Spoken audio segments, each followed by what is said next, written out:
Tell the boys I gotta party. Tell the boys stay out the way. Tell them ain't nobody safe. On my mama on my gang. We gon' put it in their face. Yeah.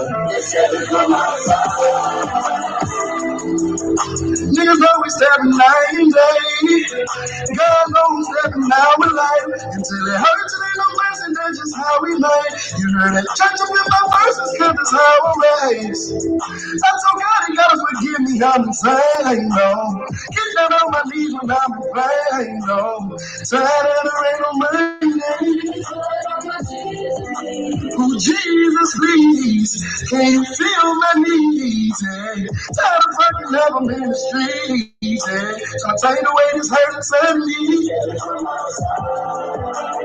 God, I need a second chance. Knowing that I love you, but sometimes I do the devil dance. Love to cover my father's soul, slide out of whoever in. Drop one of them niggas when I kill him. God, do every reason.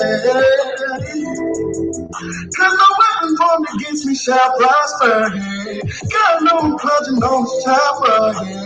Waiting on the boys outside. You know the weapon on my game. We gon' put it in their vein. Just how we made. You ain't in church up in my birth, and that's just how we made. Ooh, yeah. They know I'm 79, baby. Yeah.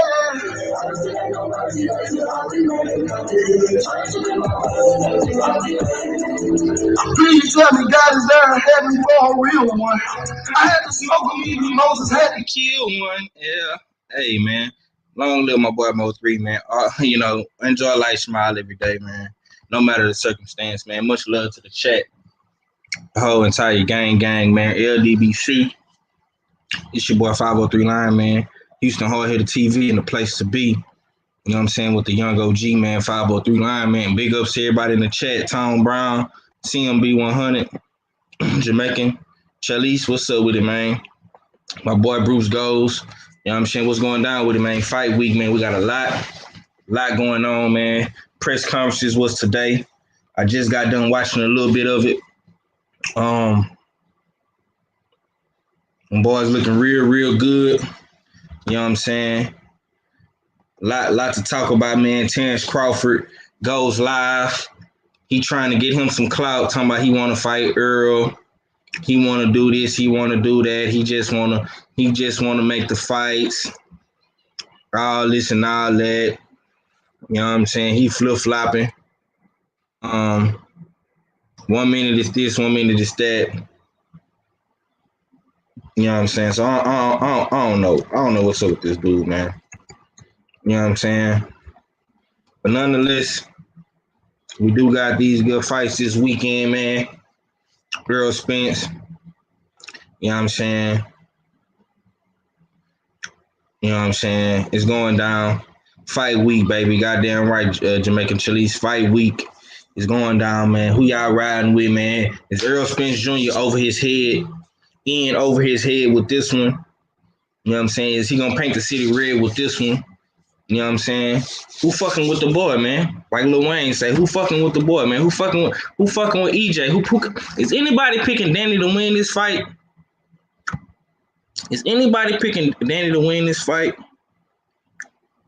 You know what I'm saying? They got some cool undercards, man. Miguel Flores gonna be on this undercard. Sebastian Fundora gonna be on this undercard. You know what I'm saying? It's a lot of shit going on, man. A lot of shit going on. I think they could have did a little bit better with this undercard. I was expecting to see Maurice Hooker for whatever reason. They not putting him on this undercard. I don't know why. But yeah.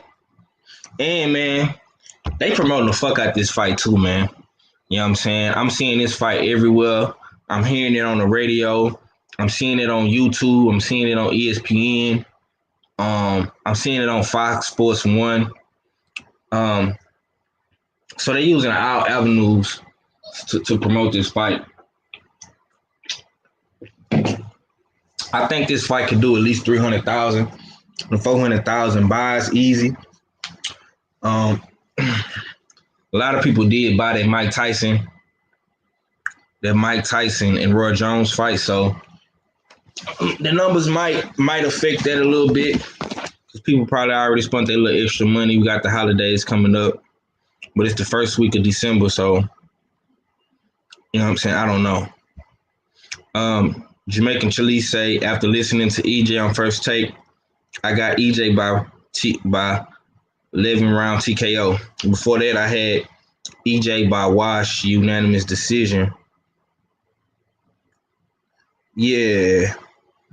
Matter of fact, I want to play that little clip I got from ESPN First Take, and I'm going to cook on that because this is my first time listening to it. What do you plan after this kind of accident, coming back from that, to actually beat Danny Garcia? What's the game plan? Well, first of all, I thought, I could have beat Sean Porter easy on the outside like I did Mikey Garcia. But, my whole game plan was a Sean Porter fight, even sitting in training camp. I wanted to fight. I wanted to show people that I could beat him on the inside. So that's what I did. Even with Mikey Garcia, I want to show people that I can box because people said that he had better boxing IQ than me. So I showed people I can box. And with this fight, I'm just going to show everybody that, I'm just all around just a better fighter. On the inside, outside, with jab, combination, hooks, whatever you want to do in the ring, I can do better than Danny Garcia. He's a great fighter, iron chin, very tough. But I don't think, even if I was at 70%, Danny Garcia couldn't beat me. How do you... Even if I was at 70%, coming off the motherfucking coupe, wrecking the Ferrari, you know what I'm saying, the horse, this nigga say Danny couldn't beat me. Man, that's a big statement, man. That's a big statement, man. Sharon, what's good with it, man? What's good with it? That's a real big statement, man. I'm gonna say this, bro. If you have been around me, and I'm a diehard Earl Spence fan. We've been on Earl Spence. If you've been around, you know what I'm saying, we have not just started talking about Earl Spence, man. We've been talking about Earl Spence since 2015, 2016. You know what I'm saying? But I'm gonna tell you who was the first person talking about Earl Spence, right? None other than Black Fight Fan TV. K-Ho. My brother, my OG, my big brother, right?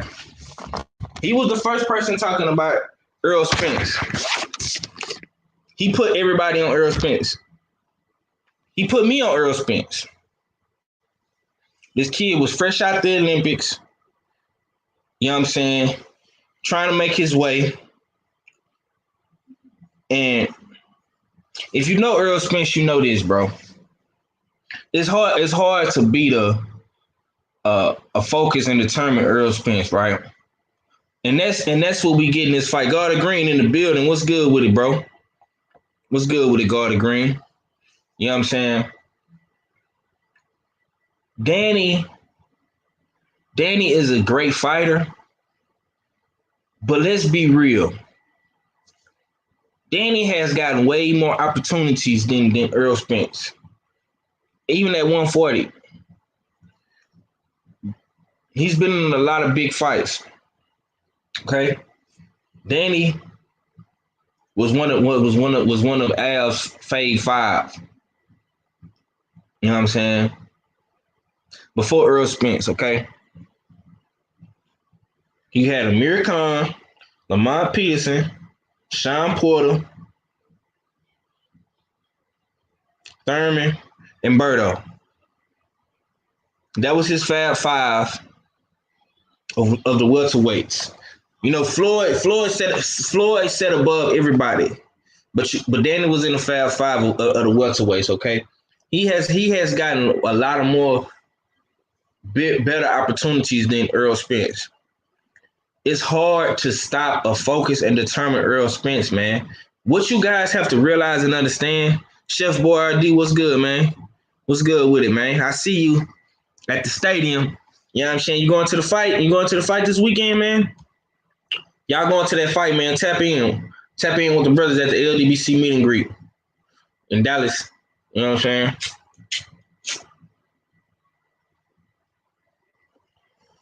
Listen, I got nothing but love for respect for Daddy. Daddy is one of my favorite welterweights, man. But coming off these last two fights, Danny has been on a roll. Okay, Earl Spence has been on a roll, but those the two last Earl Spences you seen, Earl was not at 100%, bro. I say Earl was like at 70, 75% versus Sean Porter. And he beat Sean Porter at his own game. Earl Spence was 70, 75%, maybe 80% versus Mikey. And he beat him at his own game for boxing. Mikey said he saw something. Earl Spence beat him at his own game. What you see? What you seen? What you saw? You thought you could outbox me? You thought you could stay on the outside and outbox me? Okay, I'm going to beat you at your own game. Making plans to make it just to be in the city. Okay, that's a bit, Chef Boyardee. You tap in, man. So, Earl Spence said something very, very interesting to me in his press conference, bro. Earl Spence has been in the gym since February. What's good with Queen Tay Tay? Salute, Queen. Salute. Earl Spence has been in the gym since February, okay? It's December. He's been in the gym for a whole 10 months straight. No partying, no drinking, no fucking off. None of that, okay? You guys are finna get a whole entire different animal. You're finna get the truth. You finna get man down. You finna get big fish all in one. What's up with the Black Banners? Respect to you, my brother. Respect, man. Salute to the Black Banner. You know what I'm saying? My brother, fella, man, my co-host, Hamilton's very own, just slid up in the building. What's going down with it, Big R? Let people know what you got going, man. Jeez. Hey, y'all know what it is. It's your favorite, your most hated fella. Back for another one, you know what I mean, with the Houston Hardhitta. Salute to the whole usual suspects, you know, dig. Salute to the whole LDBC. Salute to the chat. Make sure y'all smash the like button as you fall in. Subscribe to the fella. We got the weigh-in coming in, you know what I mean, this Sunday. You know what I mean? We gonna be watching the Errol Spence fight, you know what I mean? But you know what I mean, Sunday afternoon, Sunday evening, we got Killer Ken Furious, we got Moni the God at the weigh-in, you know what I mean? Rap battle, you know what I mean? Official rap battle December 12th, Saturday, December 12th. But once again, Sunday is the official weigh-in. So subscribe to the Fella and make sure you show up for that 6 p.m. Eastern time, 5 p.m. Central. That's what it is. Problem 3, what's up? All right. Well, listen, man. I'm gonna run this clip back from the ESPN. But first things first, I want to get your thoughts on how you feel about the promotion for this fight. Do you feel like PBC and Fox are doing a good job at promoting this fight, man? To keep it 100, I think it's 60%. You know what I mean? I've seen better promotion done by on different fights, you know what I mean, done on a better level. I think, you know what I mean, if we want to talk competitors with regards to Top Rank and their biggest fight of the year, Teofimo Lopez and Lomachenko, yeah, it wasn't pay-per-view, but the promotion seemed a little bit more intense. It seemed a little bit more out there, and I think they created the buzz from the casual fan a little bit more. You know what I mean? With this Errol Spence Danny Garcia fight, I think it's lacked that that 24/7 type of docuseries type of road to the fight type of visuals. Maybe I'm missing them, but if they are there, they're not being promoted well. I think PBC could do a better job. Definitely with that. I saw they did do the workouts, the live workouts, which was all right, but they weren't promoted properly for a lot of people to see to even know that it was live. You know what I mean? Because I don't think there was more than 1,000 people in both of them. You know what I mean? So yeah, to sum it up, I don't think the promotion, or it could be. I think the promotion could be better, especially for this pay-per-view. But I think in a sense they're relying on the star power of Errol Spence Jr. and for the fact that he's fighting a top flight welterweight in Danny Garcia. It kind of sells itself in a sense, you know what I mean? But it's arguable, you know what I mean? And I definitely is on the side that I think the promotion could be definitely better for this fight.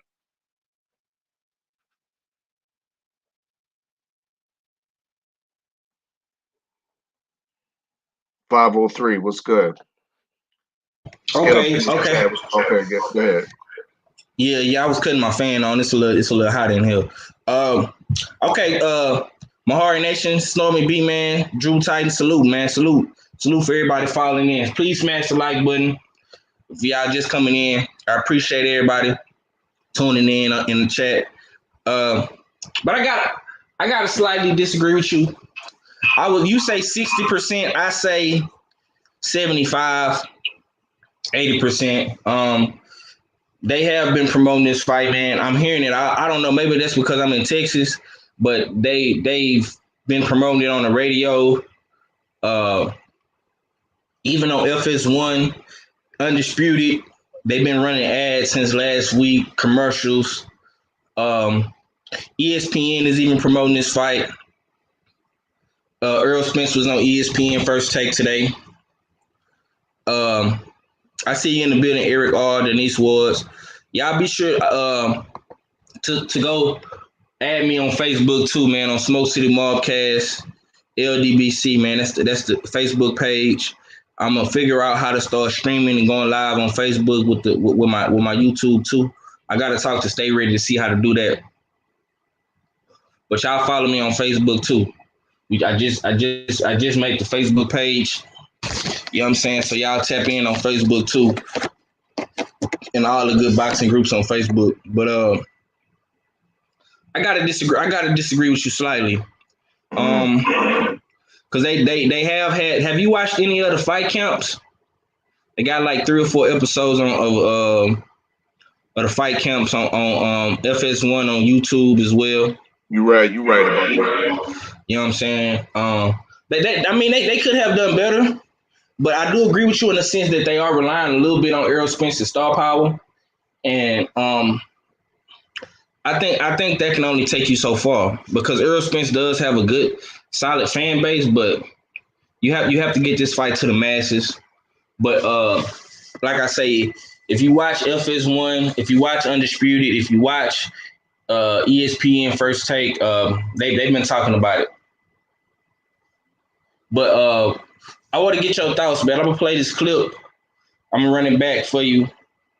I know you probably heard it earlier, but I'm gonna play it again for you. After this kind of accident, coming back from that, to actually beat Danny Garcia, what's the game plan? Well, first of all, I thought, I could have beat Sean Porter easy on the outside like I did Mikey Garcia. But, my whole game plan was a Sean Porter fight, even sitting in training camp. I wanted to fight. I wanted to show people that I could beat him on the inside. So that's what I did. Even with Mikey Garcia, I want to show people that I can box because people said that he had better boxing IQ than me. So I showed people I can box. And with this fight, I'm just going to show everybody that, I'm just all around just a better fighter. On the inside, outside, with the jab, combination, hooks, whatever you want to do in the ring, I can do better than Danny Garcia. He's a great fighter, iron chin, very tough. But I don't think even if I was at 70%, Danny Garcia couldn't beat me. How? So there you have it. Earl Spence say even at 70%, Danny couldn't beat him. I want to get your thoughts on that clip, man. What was your thoughts when Earl Spence said that today on First Take? I mean, he's ultra confident right now.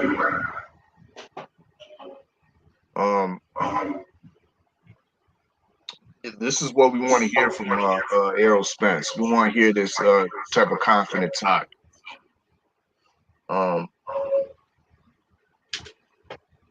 Yeah, it's not much more I can really say about that. I mean, yeah, he sounded confident looking into the press conference itself, because I watched that earlier on. You know what I mean? LDBC was strong in the chat. You know what I mean? Most definitely. It was more of the same from both opponents. You know what I mean? We saw stoic composure. You know what I mean? But calm confidence. You know what I mean? And his ability of what he's gonna do Saturday night.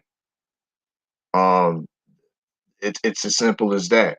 See Supreme Beast Boxing Talk, you know what I mean? The chat, salute. Jamaican Chalice, you know what I mean? Wagwan. Yeah, it's a confident Errol Spence. We'll see Saturday night. He's saying Danny can't even beat him at 70%.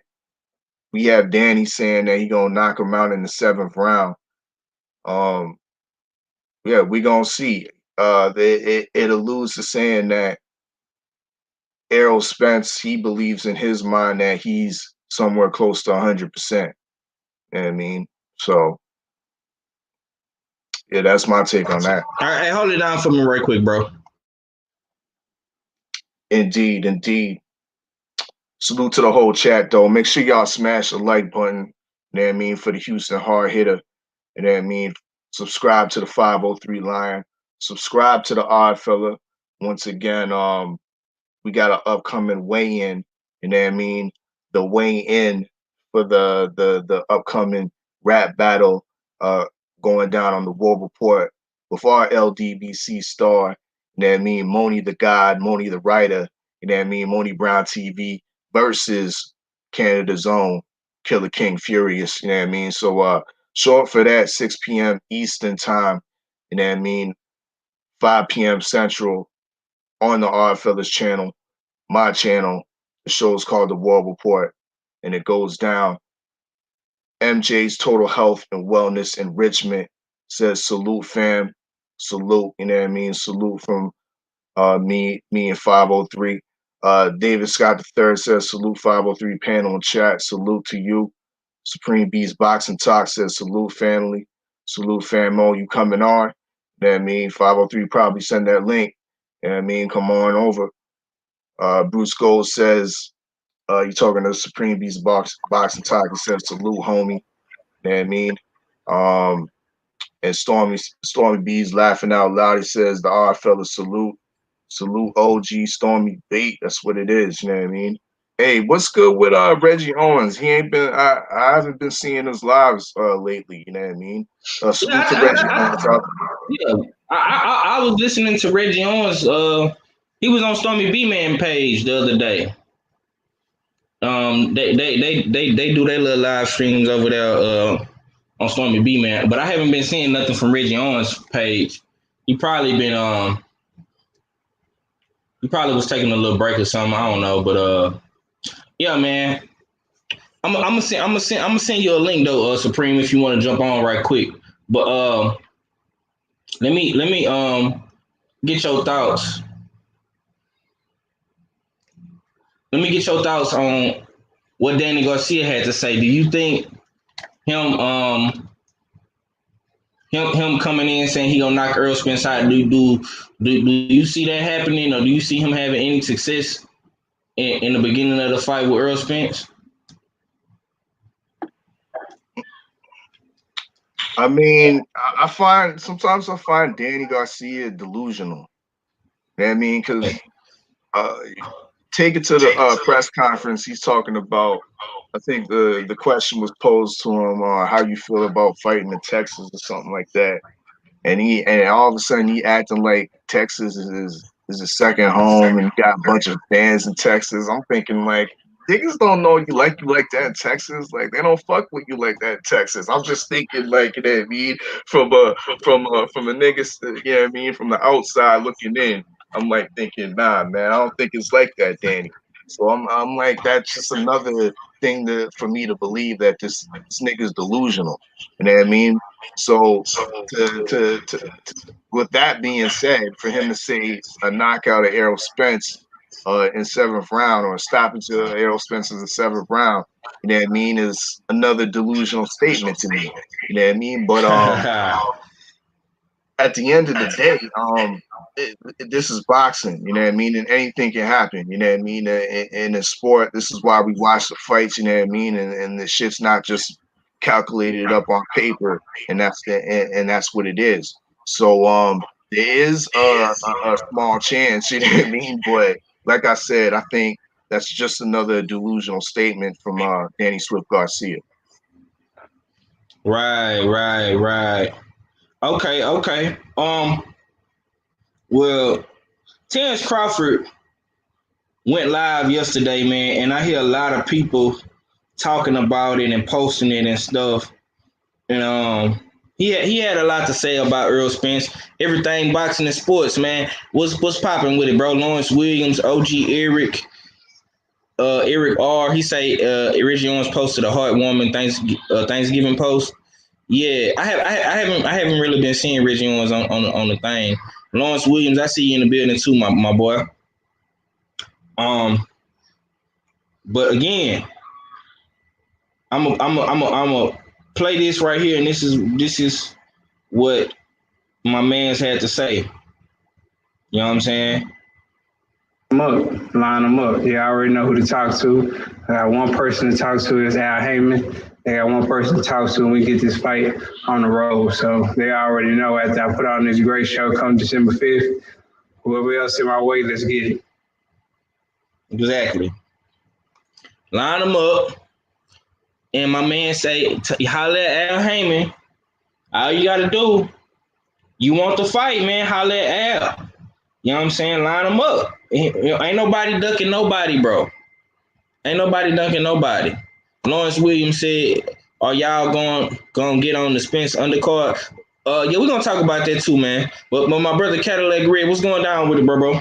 Shit, what up with it? Chilling and shit. You know, another day, another dollar. That's what's up. Salute, family. Yes, yeah, man.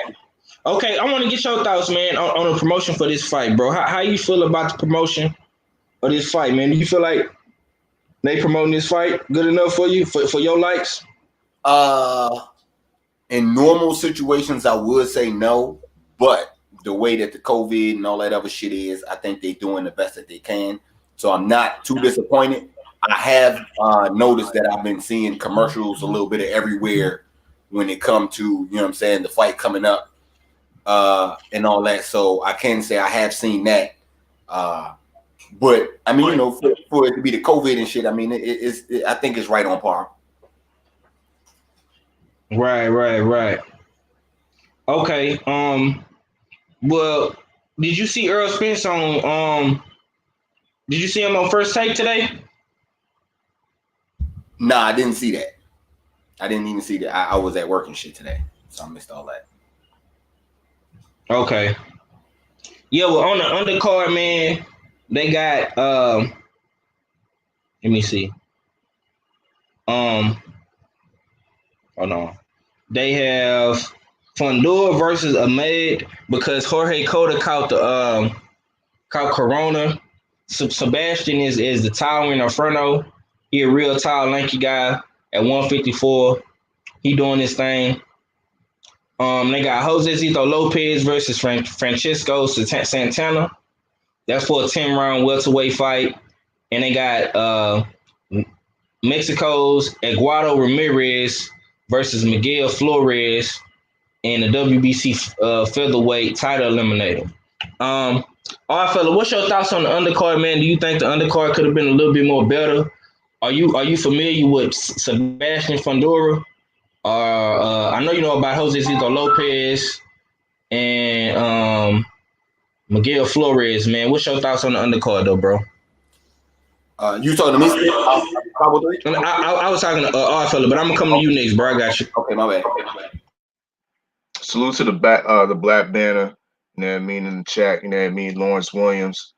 Lawrence Williams would probably be in a bit better position, you know what I mean, to describe some of these fighters, you know what I mean, that are on the undercard, you know what I mean, because he's the boxing encyclopedia for the LDBC. You know what I mean? As far as I'm concerned, though, these fighters are beyond my range of knowledge of boxing. You know what I mean? Other than Sebastian Fundora, of course, you know what I mean, the Towering Inferno, the upcoming prospect at 154 that I don't think, you know what I mean, is much of a problem in the future. He's fighting the who? Then we got Josecito Lopez against Francisco Santana. Like those are fights that those are Friday night fights. You know what I mean? Worthy of, you know what I mean, on TV. They should be preliminary fights. You know what I mean? Getting us to warmed up for the pay-per-view. You know what I mean? In order to buy that, you know what I mean? I'm buying this fight anyways, but nah, these undercards don't make it in my opinion. They could have done a little bit better. They could have put a guy like Boots Ennis on there. I hear there's rumors of him now fighting Chris Van Heerden, another Errol Spence victim. They could have put something a little bit better on tap for this fight. You know what I mean? Especially you're having it in Texas, you're having a crowd. But I see there's largely, you know what I mean, Mexicans and Hispanics on the undercard, so that might be some of the line of thinking behind that. But I'm not feeling it. I'm not interested in any of these undercards. They don't really have major implications in any of their specific divisions. So nah. In the words of Act Reacher 45, no, no, no. Hey, Lawrence Williams, shake your DMs, bro. I sent you the link if you want to jump on, man, and talk about this fight too. But Cadillac Red, man, I'm gonna come to you, my guy. What's your thoughts on the undercards, man? Are you familiar with any of these fights? Are you feeling the undercard at all? I am familiar with the fighters, but I gotta keep it real. I'm gonna be on my Spike Lee doing the right thing. You know what I'm saying? Hey, yo, Earl, why ain't no black people on the card, man?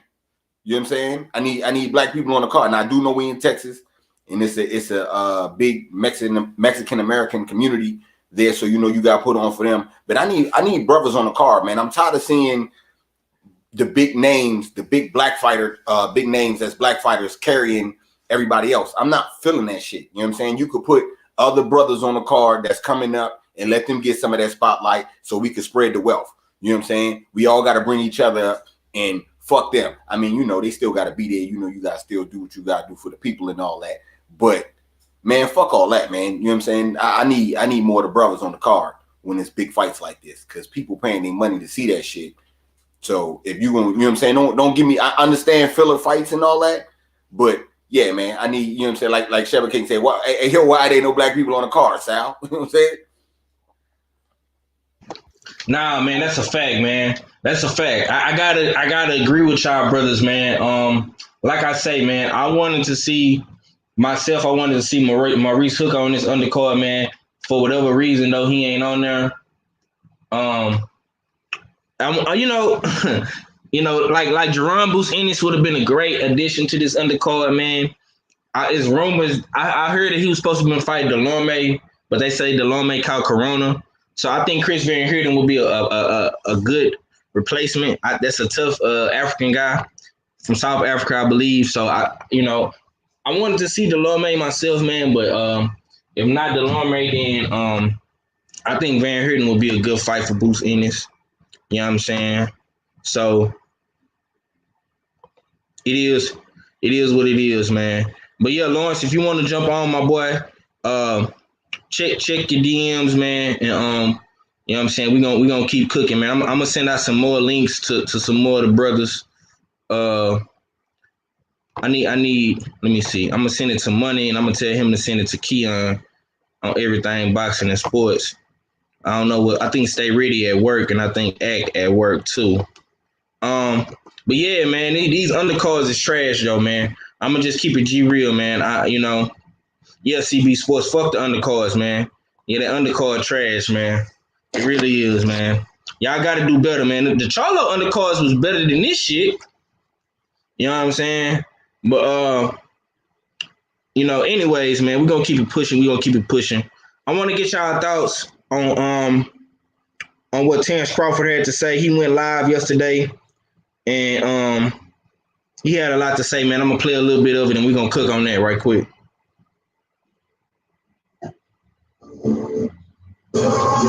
Thing bad in my body. I don't have no bad habits, so if they waiting for me to slow down, they're gonna be waiting for a long time. But like I said, I pick and choose when I want to do things and how I want to do it, no matter what anybody say, or if they say, "Oh, well, you got a promoter and this and that and that." Time and time again, I always told people the promoters work for the fighters. Without the fighters, there's no promoters. There's nothing to promote. So once the fighters get that in their head and get that understood, then things will be better off for them.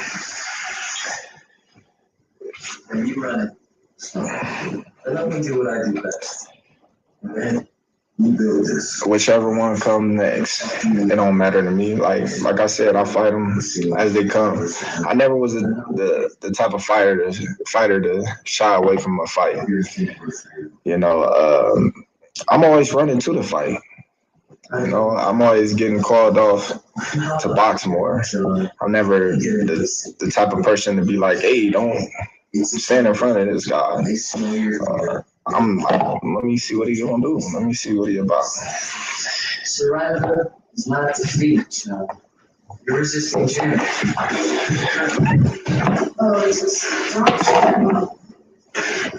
Why would Spence about to fight Saturday? How many Spence gonna fight? That don't even make sense. See, that's what I be talking about.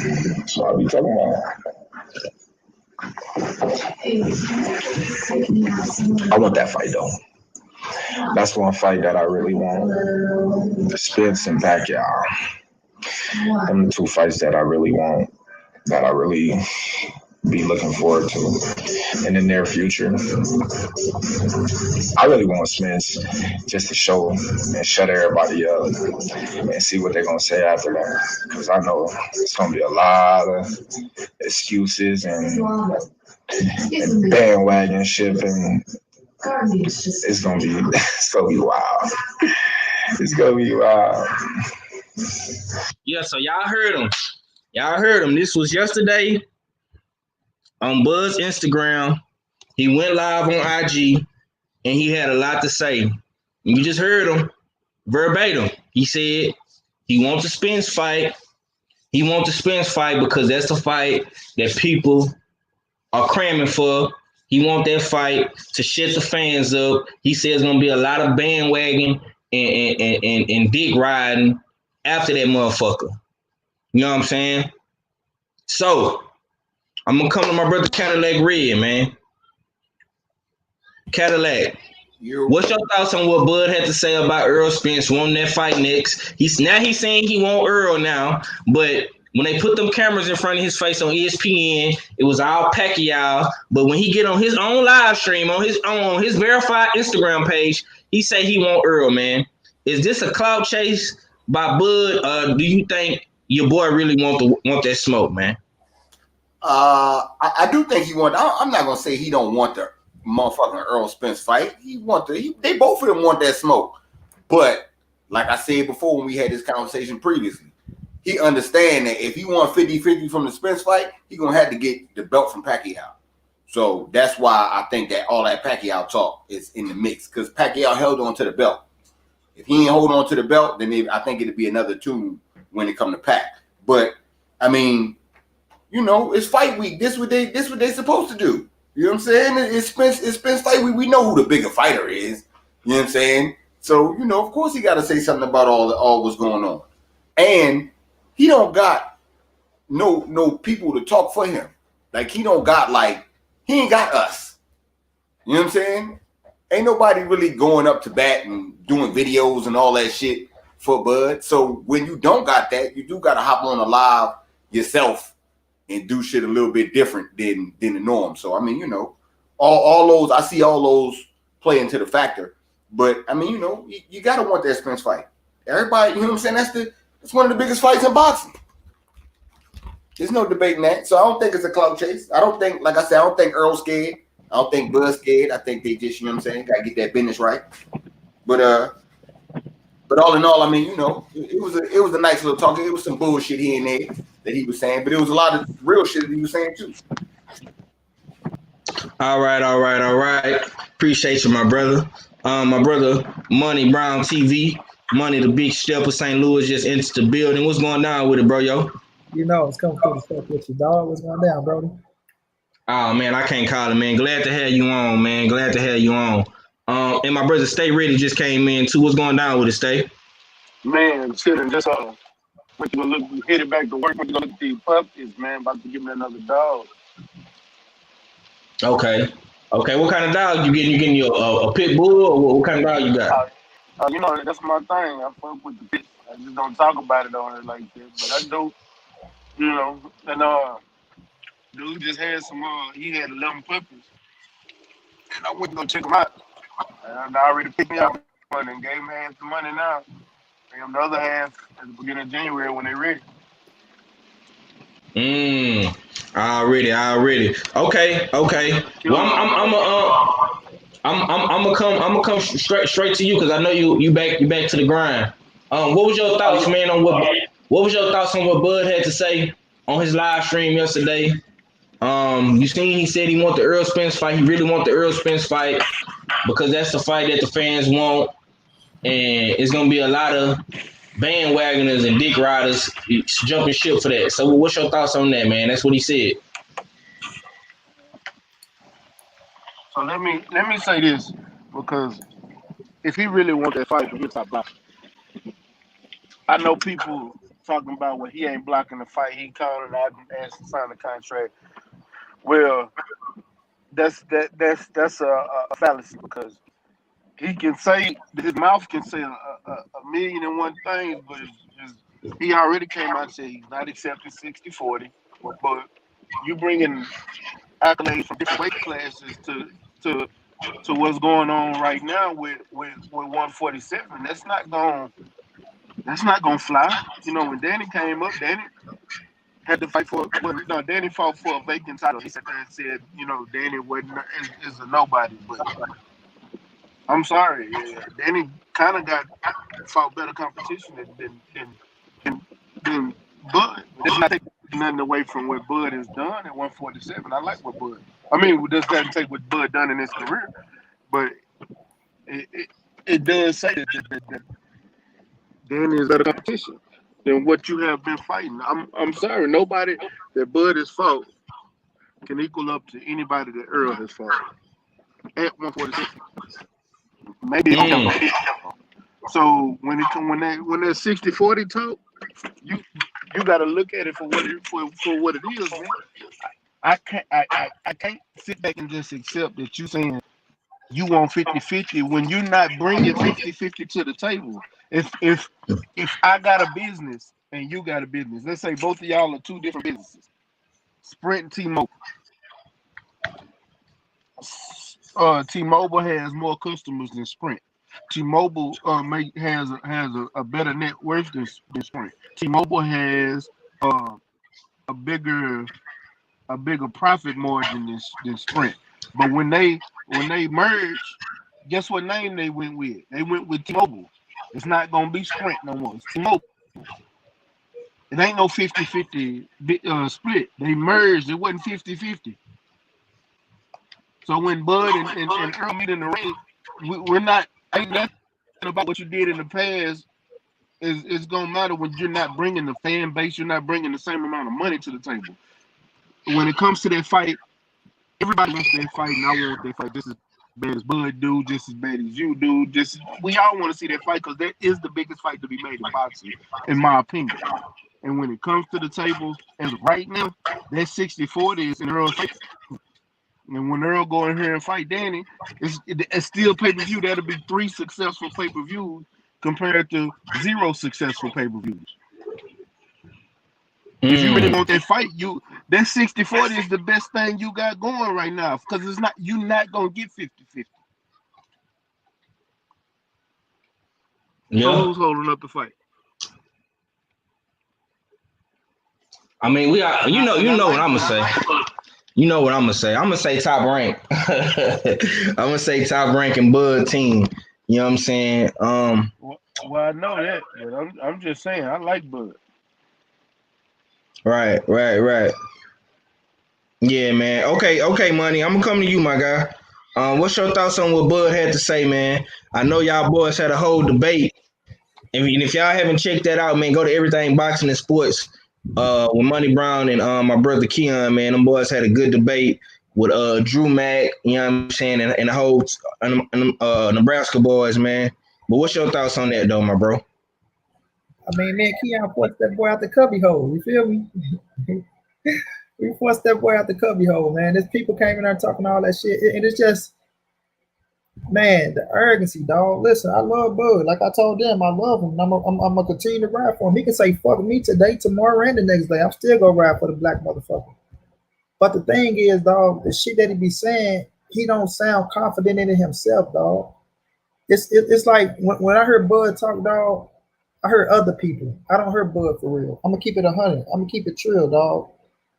I heard Bud, sitting around with the nigga Bernie and his people, and I heard them expressing their feelings to him, and that shit rubbing off on him.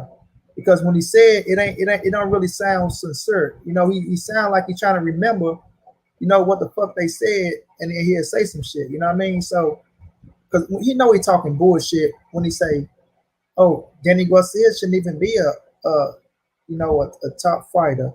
He lost to this fighter and that fight. Yeah, he lost, but it's the way he lost, dog.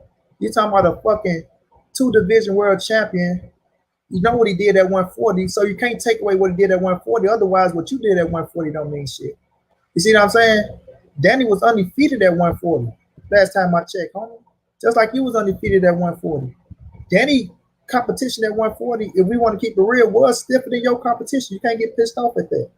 So when you say things like, "Oh, he made Danny run from 140," man, he ain't make Danny run from nothing. You as a fighter shouldn't even be saying that type of shit. You know what I'm saying? You shouldn't even be saying that type of shit. Because people can bring that up on you and say some things. But, like I say, I can understand his frustration when he feel like he don't get the recognition. But how come you're not getting the recognition when you the number 1 pound for pound fighter? When you talking about, I got fighter of the year, I did this, I did that, I this, that, and the third. You don't get that recognition because it ain't translating to dollars into the fan base. Because you missing out on your core fan base. You missing out on your fucking core fan base, dog. And that's what you missing out on. Your motherfucking brothers that's gonna ride for your motherfucking ass. So when I go see these niggas in these motherfucking videos talking about, "Oh, y'all dragging Bud, y'all want to drag the black man, y'all ain't nobody dragging no Bud, man. We ride for Bud." That's what you motherfuckers don't understand. Is Bud missing out on his core fan base because Bud not fucking with his core fan base. Y'all just talking that shit. Now when we look at the situation with Bud, dog, Bud got to start being the realist, dog. Earl Spence is a realist. Look how Earl Spence talk about him. Like, when you see a nigga can talk about himself and, like, a real nigga, dog, because when you fuck up, right, 503. You know when you did some stupid shit. I know when I did some stupid shit. Mac, my brother, Supreme, we know if we did some stupid shit that's like, damn, dog, but we got to man up to the shit. Where niggas man up to it, a real nigga because you going to man up to the shit and you going to tell her how it is. Like that nigga Earl telling her how it is, dog. And he keeping that shit true. That nigga ain't never sugarcoated from shit. He never faded away from saying he wasn't going to fight Bud. Everything he said, he's still saying to this day. Bud and Bo Mac and the whole Spence team is switching up on shit. They can't even keep a straight face and keep the same energy, bro. You know what I mean? 1 minute y'all saying the fight gonna happen, next minute it ain't gonna happen. Next minute he a cool dude, next minute he a bitch, next minute he ain't ducking, next minute he is ducking, next minute, like, come on, bro, y'all gotta keep it real all the way around the board. So when he come out and say the shit that he say, dog, he got to be on one page, y'all. They got to get on one page over there. They all not on the same page. And I can tell that because we can see how his team, when me and Keon had his team over there, how they was talking about half saying fuck Bob, but they don't really want to say fuck Bob.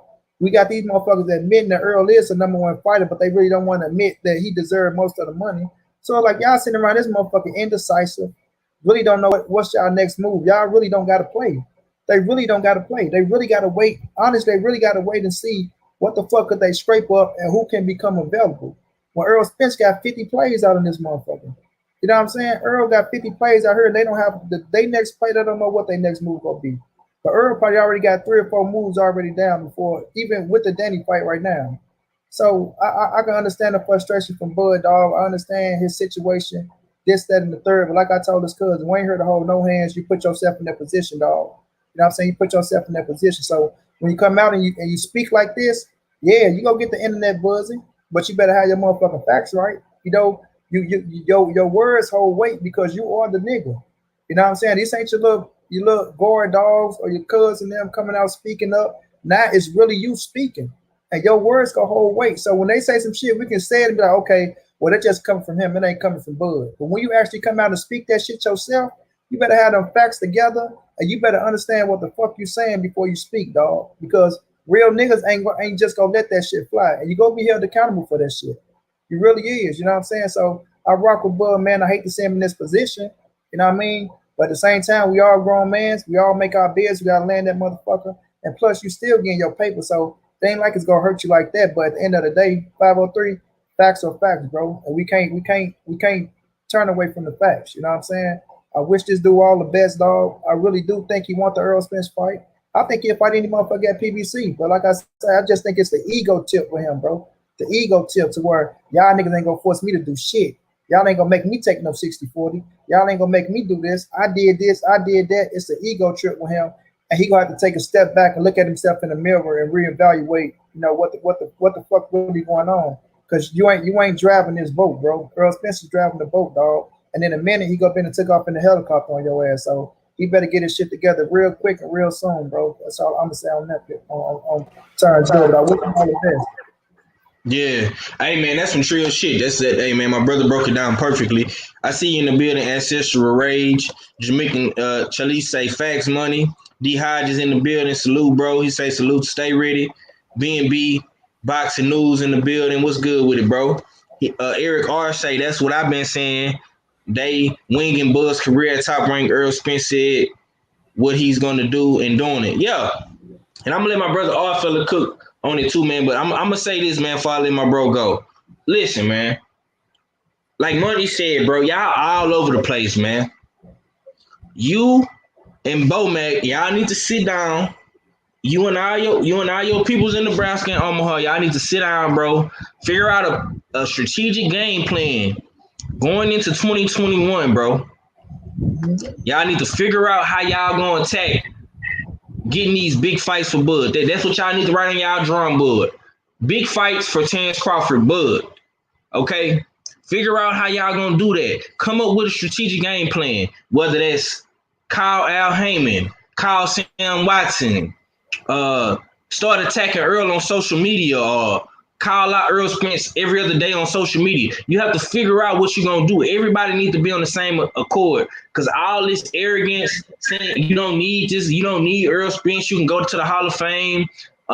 You want to fight Pacquiao, you want to do this, you want to do that. You got to come up with a strategic game plan, bro, and stick to your game plan. Cross your T's, dot your I's, man, and execute your shit, bro. Because Bob Arum ain't gonna give you a damn thing, man. All Bob Arum gonna do is give you the fights that he feel comfortable with making. You know what I'm saying? And at this point in time, the nigga didn't wash his hands with Team Bud and Bud, okay? So it's up to you and your team, Bomac and Nebraska boys, all y'all in Omaha, y'all have to figure it out for Bud. Bud got to figure it out for himself, man. And you and your team execute and follow through with what y'all want to do, bro. Cause if Earl Spence going here Saturday and he mopped the floor with Danny Garcia, my nigga, he can fight Keith Thurman. He can fight motherfucking Pacquiao. You know what I'm saying? He gonna have options, man. You know what I'm saying? So Y'all gonna have to figure that shit out, man, and figure it out fast, man. Because if y'all execute this shit right, we can have Errol Spence and Terrence Crawford next, man. But I'm gonna come to my brother Oddfella, man. Oddfella, what was your thoughts on what Terrence Crawford had to say yesterday on his live stream, bro? I agree with some of the things he said. You know what I mean? I'm with Cadillac Red. I agree with some of the things he said, especially with regards to the promoter situation. Yeah, I mean, he has a promoter. He's paid to Bob Aaron's paid to promote him. You know what I mean? There's no ifs, ands, or buts about that. But where I fall off the boat is where when he's trying to diminish Errol Spence and his accomplishments to uplift himself. You know what I mean? I can't ride with that. You know what I mean? I'm gonna have to defect when he starts talking like that, giving out misinformation. You know what I mean? There was one point of the live where he was kind of naming out opponents like Errol Spence's best victories, Kell Brook. Kell Brook's best victory is Sean Porter. You know what I mean? And it's almost like he was alluding to Errol Spence only has that one victory. But you're forgetting about Sean Porter. I mean, you're forgetting about the potential. He's lined up and scheduled to fight Danny Garcia. It is once again delusional. You know what I mean? From to be out there caping for a man like Green Beans in his live stating that he's a top 5, top 6 type opponent. You know what I mean? Just shows you like he needs a reality check. You know what I mean? In a sense of what you know what I mean? What Moni Brown's saying. You know what I mean? Definitely does because he's not being real with himself. He's not. I don't like talking numbers to that sense, but you know what I mean? It's true and exact that this is not a 50-50 fight as it stands right now. You know what I mean? And he needs to humble himself and take a long look at the mirror. You know what I mean? And see really he stands in the welterweight division, and he don't have the same amount. You know what I mean? The accolades or you know what I mean, or the high pressure, high stake fights that Errol Spence does. So fall back a little bit, humble yourself, and then come to the table. Because coming to the table with this, you know what I mean, with this whole vision of grandeur, like you know what I mean, like you the boss on the block, it's not gonna work out. It's not gonna work out in this situation. You know what I mean? Errol Spence got plenty of other options, and the way you know what I mean. Bud Crawford's in the same boat he was 6 months ago. You know what I mean? Fighting guys like Green Beans, wondering who's going to be the next opponent and whatnot. So I said at the end of the day, I still want to see 1 versus 2. You know what I mean? But the number 2 needs to humble himself and understand that he is the number 2 and not the number 1. Yeah, that's a fact, man. That's a fact. What Chef Boyardee say, that's a fact, man. I got something more real quick, 503. That shit he said go ahead, bro. About Danny was true though, man. That nigga ain't elite. You know what I'm saying? And I don't that nigga ain't elite at 147. He don't win big fights. Bottom line. Straight up, just like that. Now, hold on. Earl coming off the accident. This is a great fight for Earl. This is a tune-up fight for Earl to see if Earl still got it. Red, don't do that. Not crazy, dog. Okay. What make Danny elite? Let him go 503. Let him go. All right, go ahead, Red. Go ahead. Don't give me none of that 140 shit. Go ahead. All right. Okay, go ahead. Tell me what make Danny elite. No, you tell us what not making me elite. You want to say that he don't win no big fights. All right, so you say he don't win the big fights though. And listen, it's not that you lose; it's how you lose, bro. No. Wait a minute. Hold on. Wait a minute, bro. Hold on, bro. Wait a minute. 1 second, bro. Wait 1 second, because this how y'all niggas be having the game fucked over, bro. Danny Garcia, it don't matter if you want to say you want to talk about 140. He still was a champion at 147. Yes, he lost to Sean Porter and Keith Thurman. Both of those fights was fucking close, bro. Both fights was close. Yes, he didn't get the nod though. But when you're looking at Danny Garcia, you looking at his skill set. You see the niggas that he beat. You ain't gonna pick not one motherfucker that turns Bud Crawford beat Danny Garcia, dog. You ain't gonna pick him. But you don't know if Danny. You don't know if Terrence. Don't bring Bud up. Tell me how Danny's elite. You don't know if Terrence Bud Crawford can beat Sean Porter or Keith Thurman, the elite motherfuckers at 147, dog. So he haven't fought them yet. See, listen, so when you face the elite motherfuckers at the division, bro, that's when we'll see if you can say that shit. You had an opportunity to fight Sean Porter. You turned that shit down. Keith Thurman, he did ask for 10 million, but y'all got to rebuttal with a counter. So at the end of the day, y'all niggas ain't gonna take credit away from Danny, bro. That shit ain't gonna fly. Okay. That was a smooth pivot back to Terrence Crawford. That was real smooth. I like how you pivoted back to Terrence. No, ain't no pivot. Tell me how Danny is elite. Tell me what he did to be elite at 47. I'm gonna tell you right here, Red. Danny is elite at 147, bro, because he was a former champion at 147, man. Danny is coming off of. Hold on, Danny is coming ever since his split decision loss from fucking Sean Porter, right? Danny has been on a 3 or 2 knockout streak, bro. He has knocked out Adrian Granados, a motherfucker that ain't never been knocked out before. All right, he stopped him, and he beat and stopped Bam Bam Rios, bro. What about the last fight? Why you skipped over the last fight? Danny had a tougher competition than Bud at 147. I'm not talking about Bud. Don't bring up Bud. No, nigga, because this is about Bud. This is about Bud. This is what it's about. No, it's not about Bud. Because if Bud lose to Keith Thurman and Sean Porter, if he lose to them, then I'm gonna say he's not elite neither. Fuck is we talking about? We talking about this because Bud. We talking about this because Bud the one brought. You say you agree with what Bud said? I agree with Danny is not elite. Danny's not elite. I'm asking you to tell me how is this nigga elite? Right? And all we doing is talking about Bud. Tell me how Danny is elite. Listen, for Bud to speak those words out his mouth to say that Danny is not an elite fighter at 147, right? How can you say that when you at 147 and you facing the competition that you face, which I give you credit for? But then you try to say Danny not elite for facing the top competition and barely coming up short and not getting a nod, dog. Get the fuck out of here with that shit, dog. You niggas ain't gonna sit up there and say Danny Garcia is not elite. But this nigga, when you ain't found nobody to just roll through Danny Garcia, you ain't found no nigga to go out there and make him look average. Nobody made that nigga look average, dog. Show me a nigga that made Danny Garcia look average. I didn't say the nigga was average. So all right. So when we looking at his skill set, when we looking at Danny Garcia's skill set, the nigga got a hell of a skill set. The nigga worked his ass off. The nigga at 140, he did what he did at 140. Wait a minute. Dog.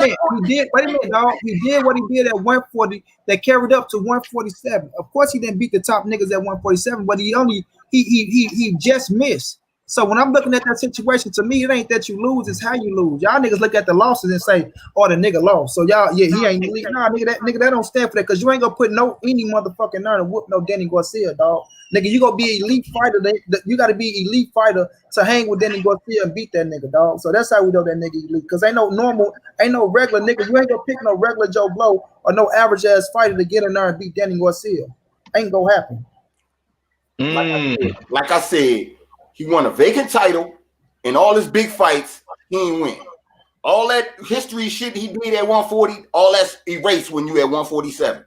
You know what I'm saying? All that's okay. Cadillac.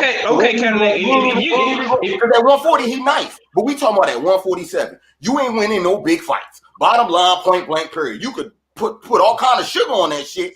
That make him not elite, huh? So he's not winning no big fights. The niggas are Buffalo Bills. So how was the fight? How was the fights he was in? So did he get his ass beat to show that he's not elite?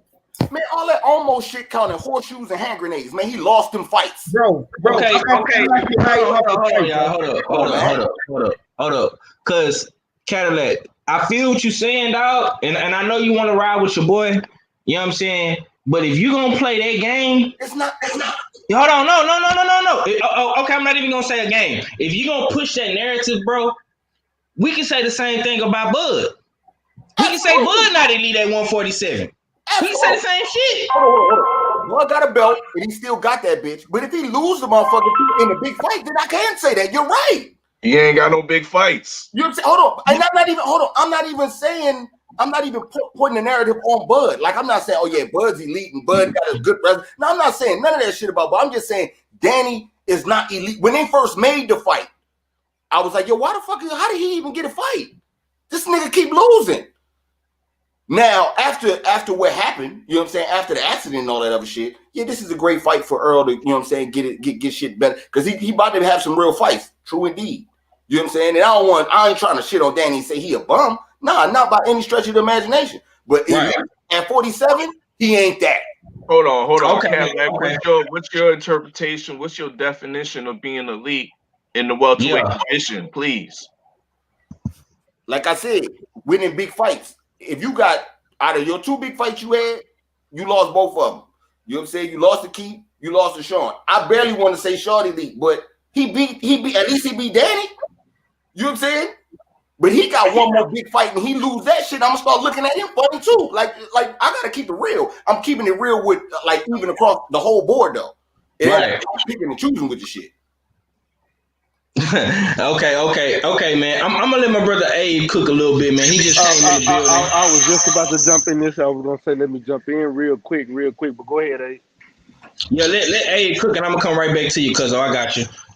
Big Abe Mahar, man. What's your thoughts on this discussion, man? Before I switch to topics,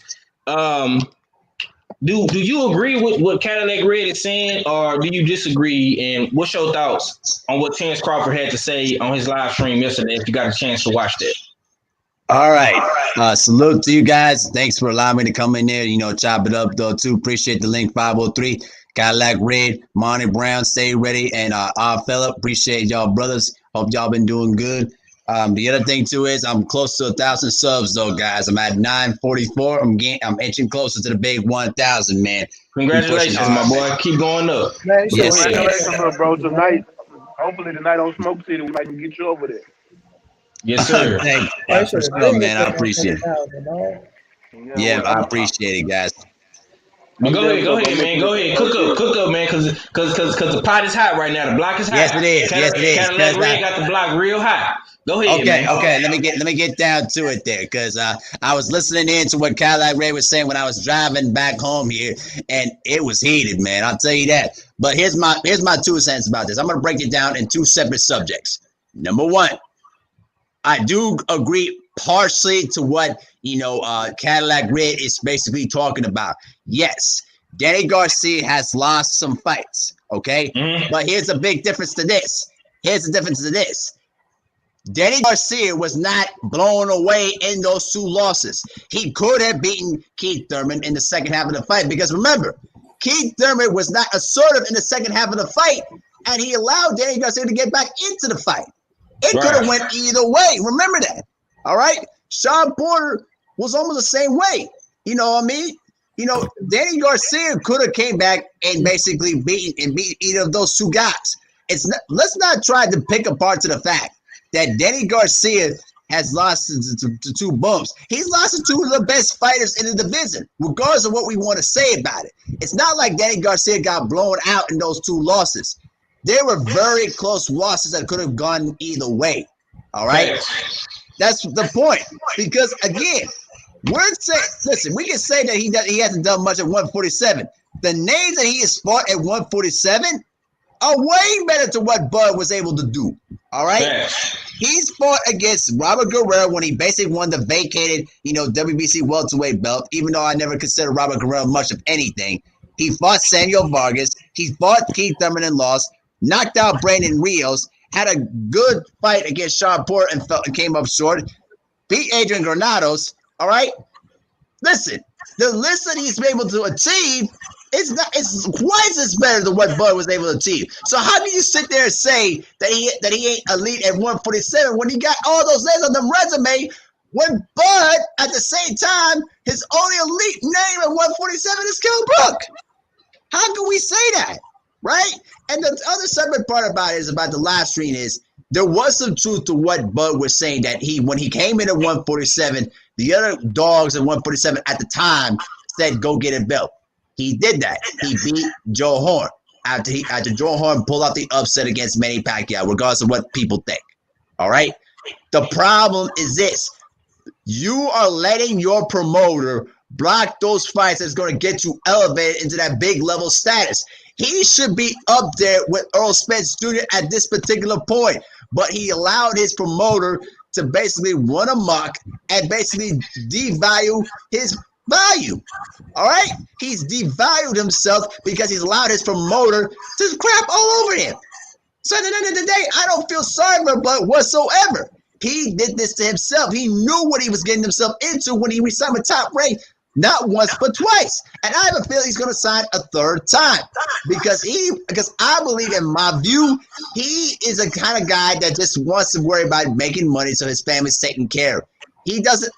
I just think that he's just too stubborn to the fact that people are saying what's actually true, but they're just pushing out this narrative because they want to soothe Bud's ego. That's what I took from them live streams. So that's my two answers on both of those separate points. Good points. Good points. Okay, before I come back to my big bro, stay ready. Jamaican Shali say, who is an elite welterweight in the eyes of Cadillac Red? YY say Kell Brook. Dang. KP from KC say Bob is the problem. Always had been. D Hodges say he still lost. Danny would give a full effort, shaking my head. Okay. KP from KC say EJ running laps around Bud because EJ fighting the fights. Yeah, man. My boy PJ say stop the cap, Cadillac. He say you cap. Stop the cap. Okay, stay ready. What's your thoughts, my brother? Go ahead, man. The floor is yours, bro. Stay ready. You know? You on mute if you know. I'm ready, bro. Hey, I had to come in real quick, and I had to jump and say why I can't agree with you, Cadillac. I understand where you're coming from, but the difference is because you came up and said, you made one comment that made me really, I can't agree with you, because you said Sean Porter is not elite, but Sean Porter beat the likes of Devin. He knocked out Devin Alexander. Devin Alexander was a top tier fighter when he knocked him out. He also beat Arizona at 147. He beat some top guys at 147, and when he got, he was a champion. And his resume is the best resume at 147. He fought all the top guys. Now he didn't beat all the top guys, but he fought them all. Only one he didn't fight at that time was Timothy Bradley. That's because Timothy Bradley ran from all the smoke from the PBC fighting, but that's a whole other story. But that was the only guy that he didn't fight that was at the top of the game at that time. Now, Danny, if Danny's elite at 140, because Danny had the elite competition, like fighting Lucas Matisse, like fighting Lamont Peterson when Lamont Peterson was in his prime, like fighting Ricky Herrera, like some of those guys that he was fighting in and then moved up, and he was still. He held that WBC title for a nice little while. You know what I'm saying? So I can't take nothing away from what Danny's done. Nothing. And the only name, it's only two names I can give Bud credit for, and it's Kell Brook and Jeff Horn as of 147. Kavaliauskas, Amir Khan, and I like Jose Benavidez. Jose Benavidez was shot in the leg. Y'all gonna tell me a dude that's recovering from a bullet wound, fighting on one leg and giving him a tough fight, y'all gonna give him credit for that? I can't. Yeah, he stepped in the ring. That was a good fight. But top tier opponent, no. Jose Benavidez wasn't in line to fight for a title yet. He wasn't a number one contender. He wasn't top five contender. The WBO probably moved him up to make him a contender, but in any other section, Jose Benavidez wasn't there yet. You know what I'm saying? Now, for what Bud has accomplished, like his accomplishments, hey, good shit. A good shit. I'm glad he did all that. But we're not going to sit here and act like Hank Lundy, Victor Postal, Joseph Inago, Breeders Prescott. We're not going to act like that one of those guys could have faded Lamont Peterson, or Lucas Matisse. Not one of them. So if Bud consider himself elite, then you have to consider Danny Garcia elite, regardless. If we're gonna consider Bud elite, you have to consider Danny elite by the same criteria that we saying that Bud is elite. The exact same criteria we use to say Bud is elite, you can use the same criteria to say Danny's elite. Tell me I'm wrong. I mean, that's why I said what I said when he first was talking about it. If you're gonna use that same kind of narrative, we could say the same for Terrence, because like I said, Terrence hasn't had those elite fights at welterweight. You know what I'm saying? And even though Danny had the elite fights at welterweight, he came up short. But you know what I'm saying? Who has Terrence Crawford fought at 147 besides Jeff Horn and Kell Brook? I mean, Amir Khan quit.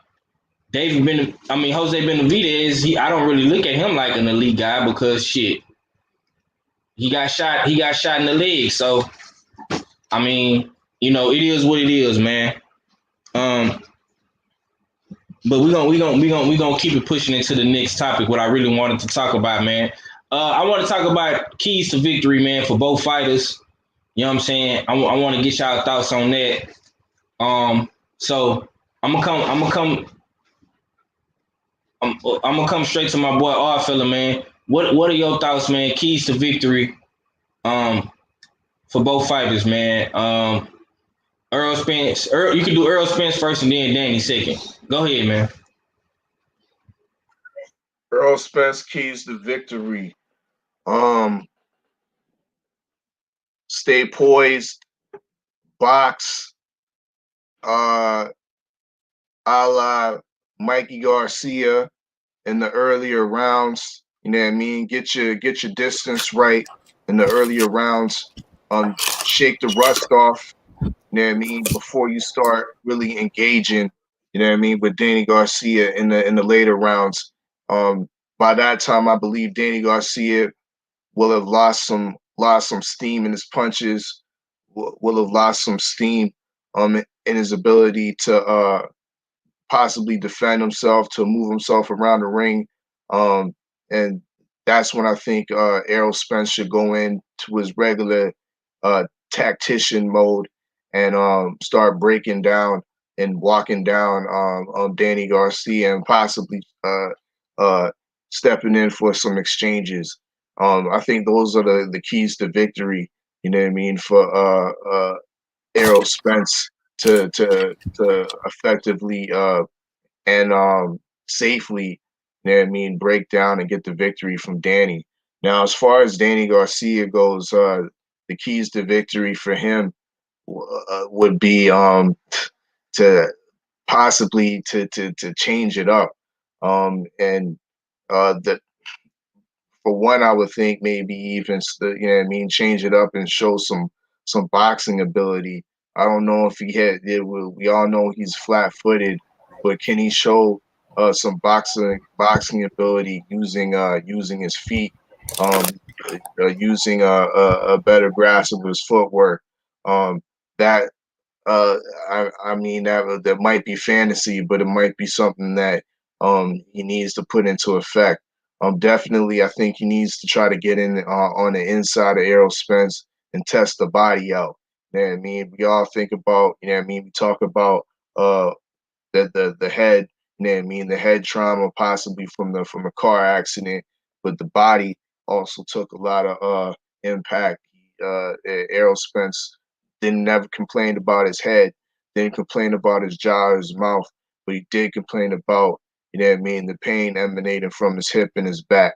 You know what I mean? So Danny Garcia would be smart, you know what I mean, to target the body, you know what I mean, and to see what that body do, and hopefully weaken, you know what I mean, weaken the body for Errol Spence and put him into some you know what I mean, into some situations that he hasn't seen before and he doesn't want to be in. So I think that would be, you know what I mean, a major key to victory for Danny Garcia, to make sure he targets the body and do something different. You know what I mean? From we're expecting from him, and show some boxing ability and get up on your toes.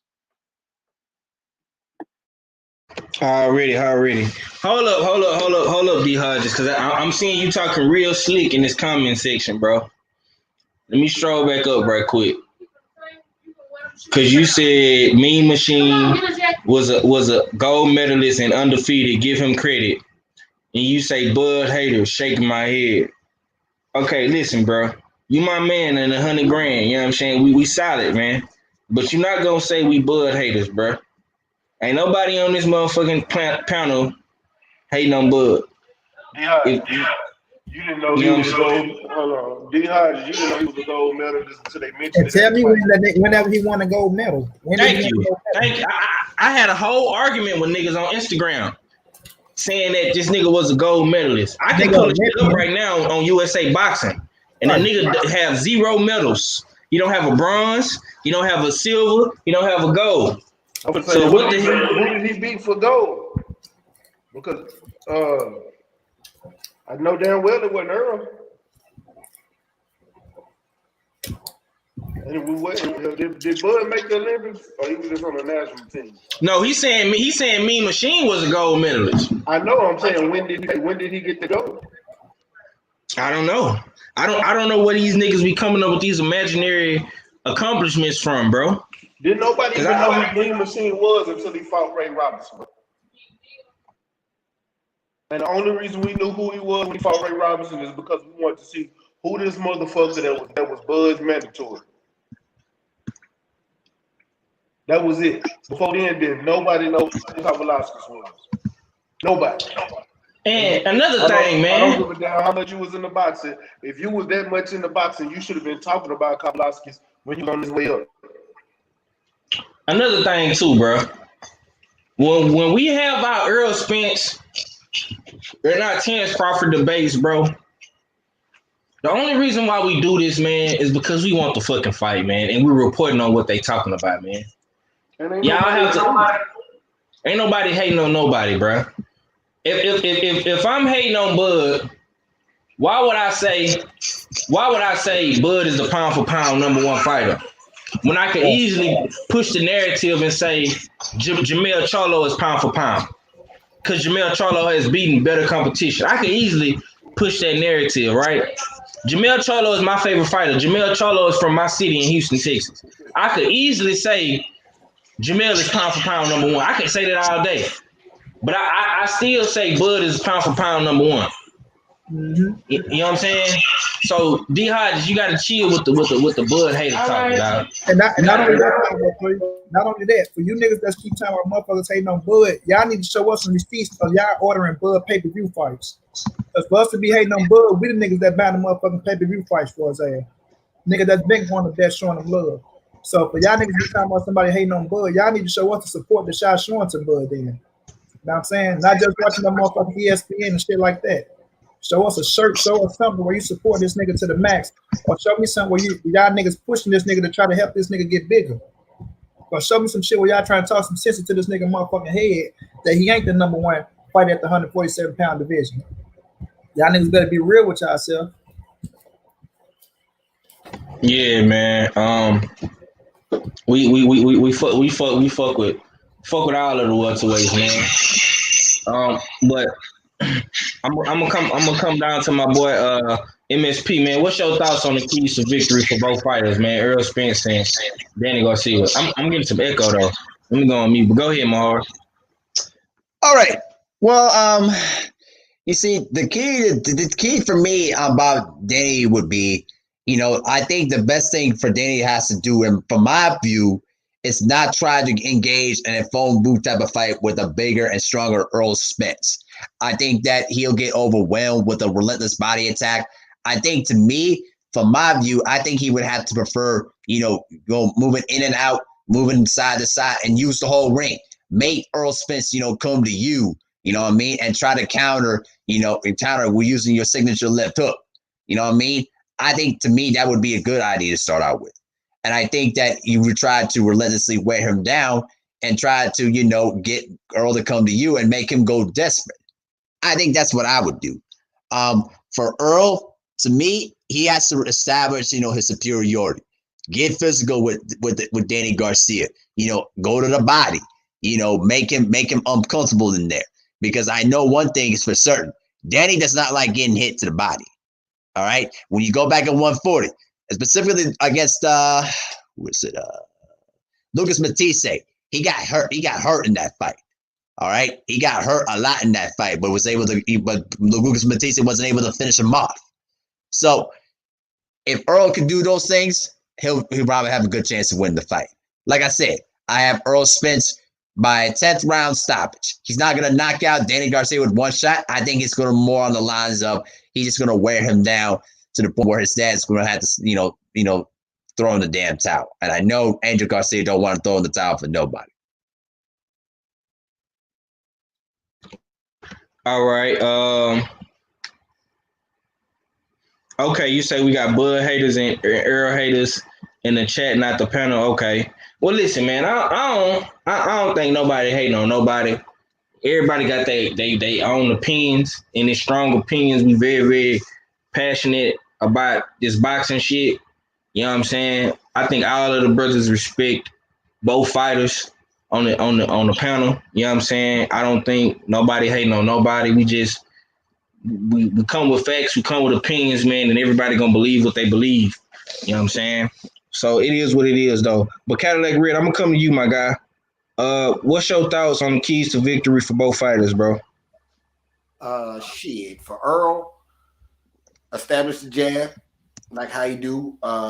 Work that body, like how he known for. And I think it shouldn't be. I think he gonna break Danny down easy. You know what I'm saying? Just be Earl, for real. When I look at everything that Earl brings to the table, everything Danny brings to the table, I think Earl just being Earl, he should be able to, he'll be fine in the fight. I agree with our fella, man. Danny gonna have to do something other than being flat-footed. You know what I'm saying? Something a little bit different for him to win. I think he can definitely, if he could take advantage of Earl on the inside, I think he might have something with him. You know what I'm saying? With that, but I don't see too much that Danny could do to win this fight, in my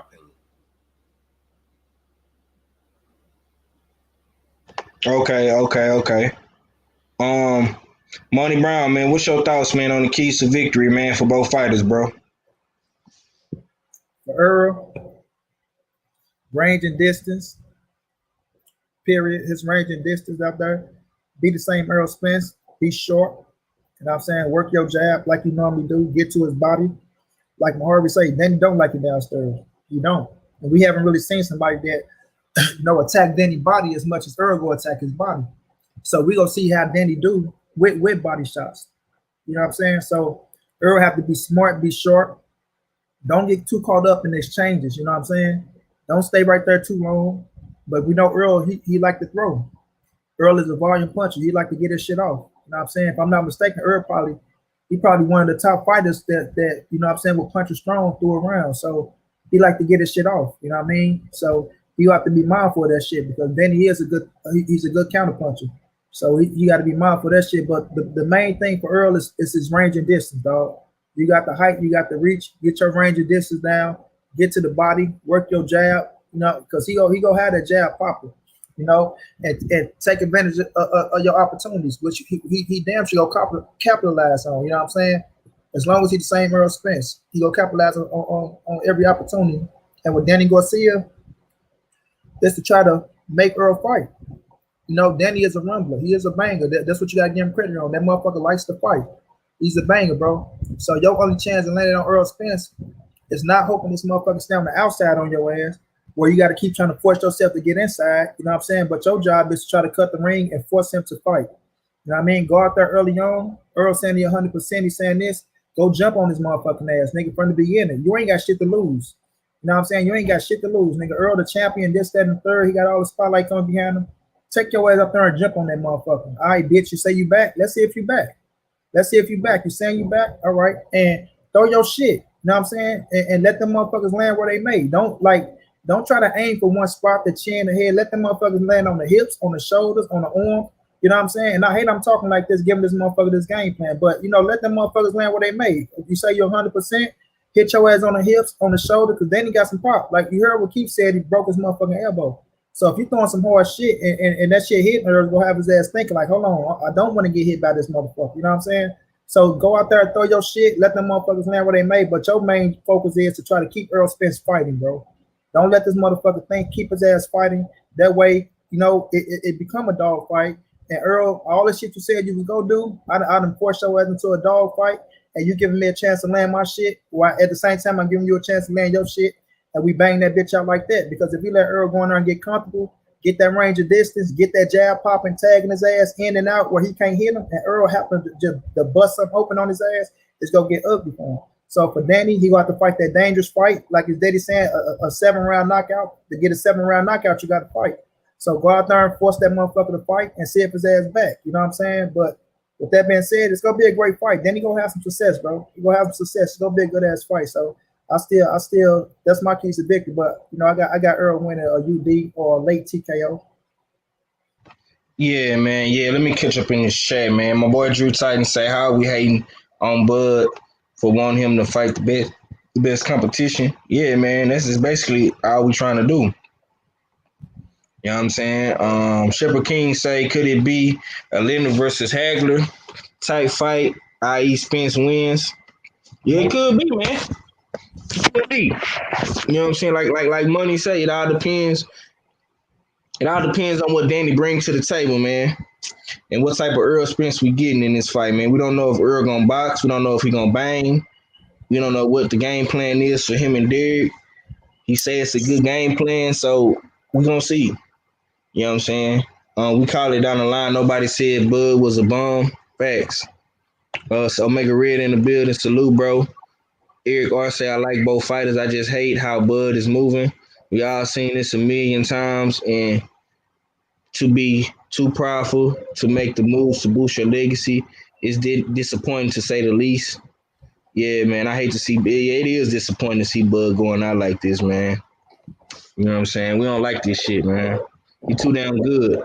KP from KC say this will look like a Guerrero versus Danny, except EJ gonna move and land more. EJ by decision. Shepherd King say Danny can't wait for his punches. He gotta let them fly. Yeah. That's a good point. That's a very good point. If you I'm telling you, man, if he sit around and wait on Earl Spence, bro, Earl Spence gonna be hitting that motherfucker in the body, in the head, gonna be hitting them everywhere, bro. You can't wait on a nigga like Earl Spence, man, because his punch output is too massive, man. You know what I'm saying? And Earl Spence, don't get it fucked up, man. Earl Spence can take a shot, bro. You know what I'm saying? He didn't got hit by Kell Brook, Sean Porter. You know what I'm saying? Earl Spence can take a punch, man. You know what I'm saying? So all that trying to take 3 and 4 to land one, that shit ain't gonna work with Earl Spence. I'm gonna tell you that right now. But stay ready, man. What's your keys to victory, man, for both fighters, bro? Stay ready. You there? You on mute, family, if you there. I'm here, family. I'm gonna start off with Danny first, and I'm gonna say Earl for last because Okay. it's gonna seem like, you know what I'm saying, it's gonna be, you know, back and forth. But look, for Danny to win this fight, look, Danny, like you said, the only way I believe he can win is if he go for the knockout. If he go for the knockout, he's gonna have to try and walk Earl down, and he's gonna have to let his hands go. He's not gonna be able to have to sit back and try to counter. You can counter off your jab. We've seen him do it before. I've seen him let them hands go and do what he got to do, but that's exactly what he's gonna have to do in order for him to win that fight. And then another thing, I know y'all heard this noise in the background. I apologize for that. But another thing that he's gonna have to do is he's gonna have to watch himself, because you don't. I don't believe he wants to get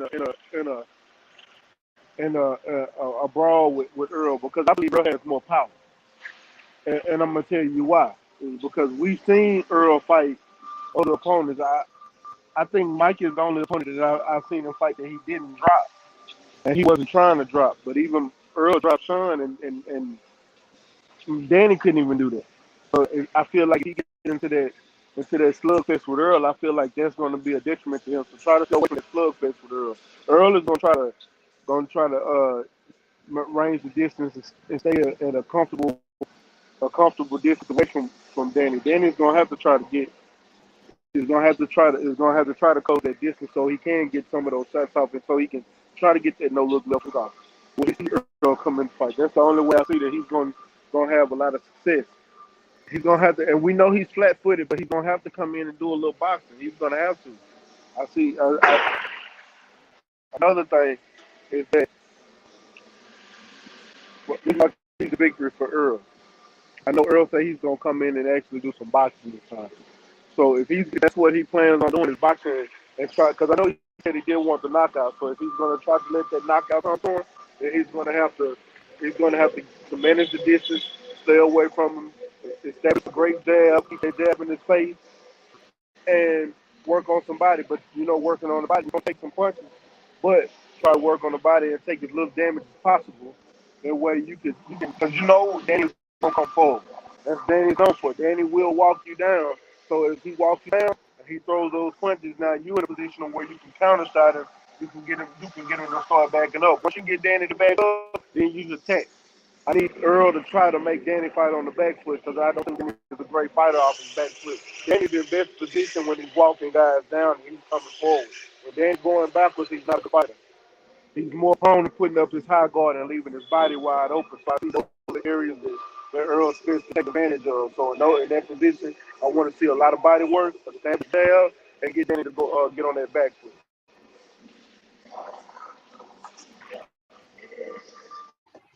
Okay.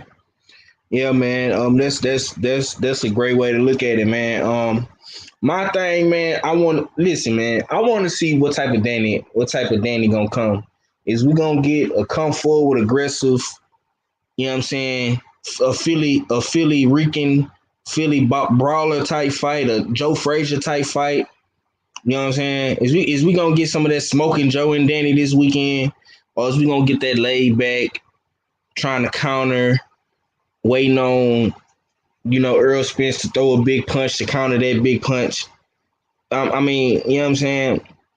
But my keys to victory for Danny is, man, it's simple, bro. Be first.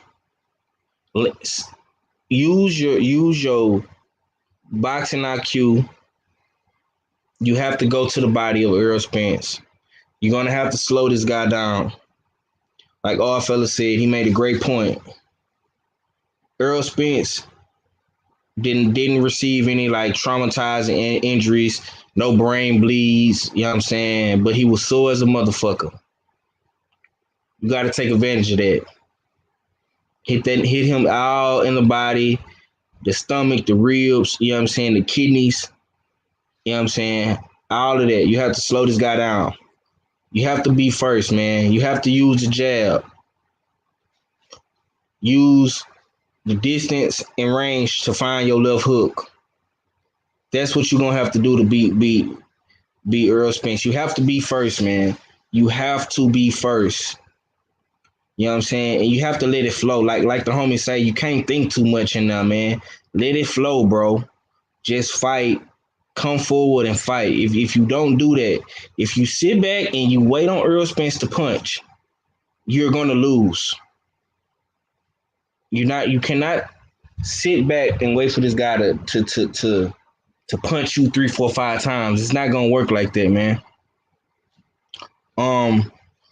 My keys to victory for EJ though, man. I want to see EJ cut the ring off. I think him establishing the right distance and range in this fight is gonna be key, because either ways it go, I think in the back of Danny's mind and his game plan, he's going to try to counter Earl Spence in some type of form or fashion. But if Earl Spence has the correct distance and the correct range, I think Earl Spence will be able to avoid any type of counters or left hook. He will get hit, don't get me wrong, but any type of big counters, if the distance and range is right, Earl Spence could get out the way of something big. The jab is going to be key. Earl Spence is going to have to keep that jab in his face all night from round 1 to round 12. That jab has to be in Danny's face. I'm talking about a powerful, thudding jab. You know what I'm saying? Just how like Joe Joyce did with Daniel Dubois, you have to keep that jab in his face all fucking night, man. Body work. Body work. He's gonna have to go to the body of Danny Garcia, man. Danny Garcia do not like body punching. He don't like it. And Earl Spence is to me the one of the best body punchers in the business, if not the best body puncher in boxing. He has to go to the body. Earl Spence can't afford to get caught in no exchanges with Danny. Limit the exchanges. Limit them. I say maybe if you get an exchange with this guy, it shouldn't last no longer than 5 to 10 seconds. You know what I'm saying? You're not going to be able to sit in the phone booth and exchange with him how you did with Sean Porter. You're going to have to limit that. You know what I'm saying? But I got Earl Spence winning, man, by unanimous decision. As of right now, man, I'm not going to pick a stoppage, but I do got Earl Spence winning by decision in this fight. Let me catch up in this chat right quick, man, and I'm gonna go to my next topic, man. My boy say we can't forget that out of all the PBC guys, Earl, the only one to knock Sean down. Danny didn't for some reason. People seem to think Danny got more power. I mean, because I'm gonna tell you why it's that, bro. Because Danny has had some crazy highlight knockouts, man. His knockout, he got a lot of great knockouts. You know what I'm saying? And the way Danny knocked people out, bro, is because of his timing and his counter-punching abilities. And he catch people either when they punching or when they don't see the punch coming. So he's knocked out. He has a lot of great knockouts like that. And that's because of, he do have power, but he knows how to time you. Danny Garcia is a master at timing people. That's why he's swift. That's how he got that name, Swift, man, because he can time the fuck out of you, and he does it very swiftly. You know what I'm saying?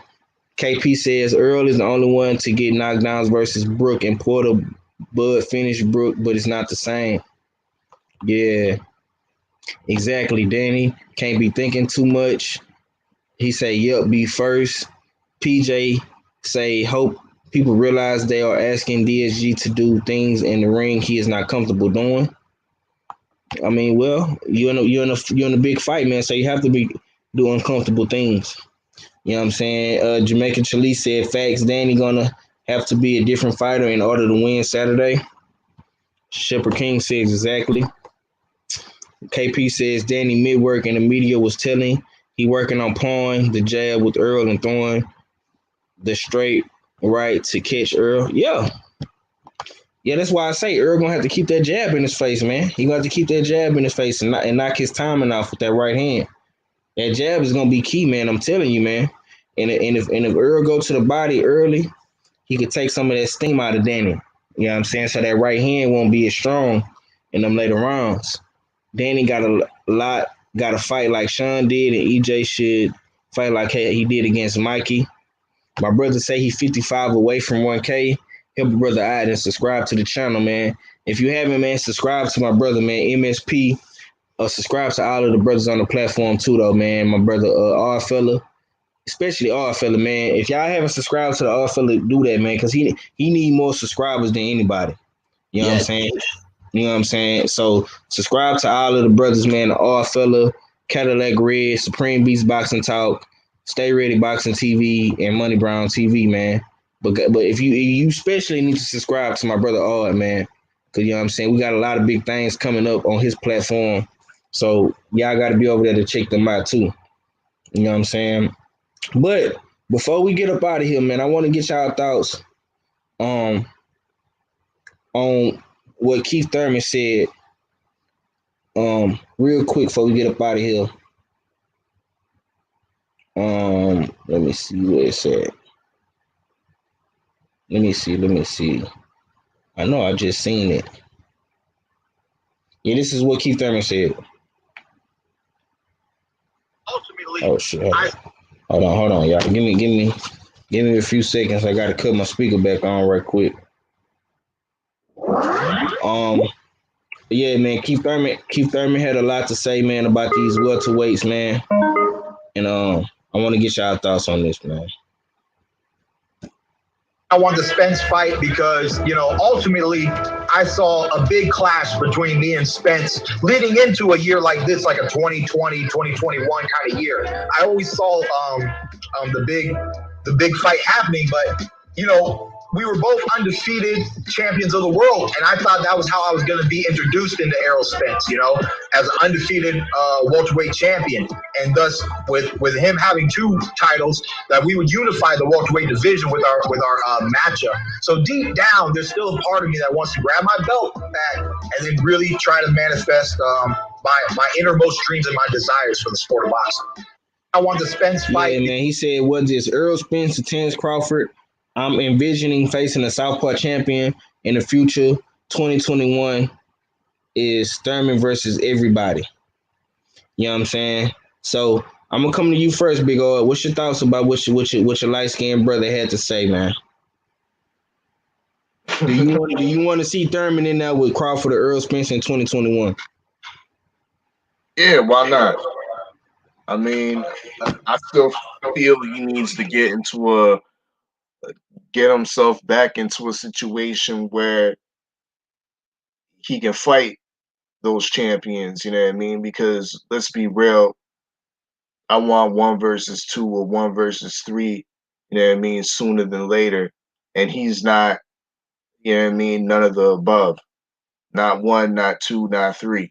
So I'd rather him see, you know what I mean, him fight, you know what I mean, another top 5, top 10 type of opponent, you know what I mean, to really solidify himself as a true contender for a title shot, whether at a unified title shot. You know what I mean?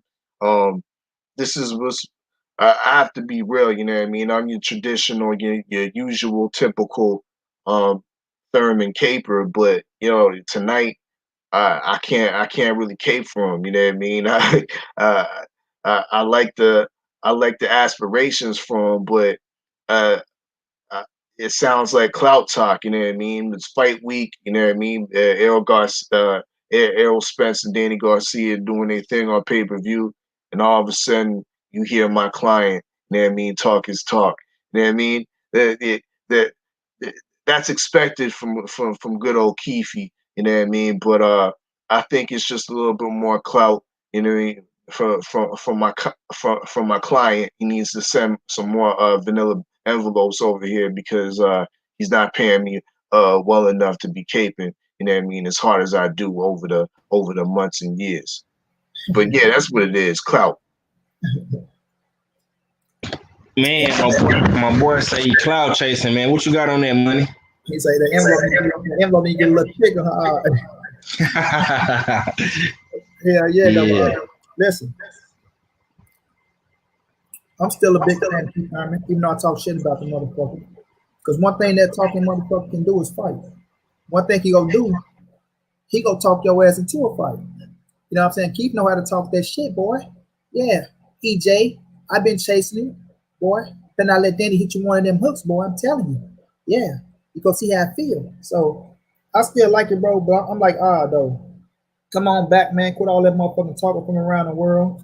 You know that pimping from around the world. That nigga talking from around the world. Nigga, get your ass back. Get in that ring with Ugas.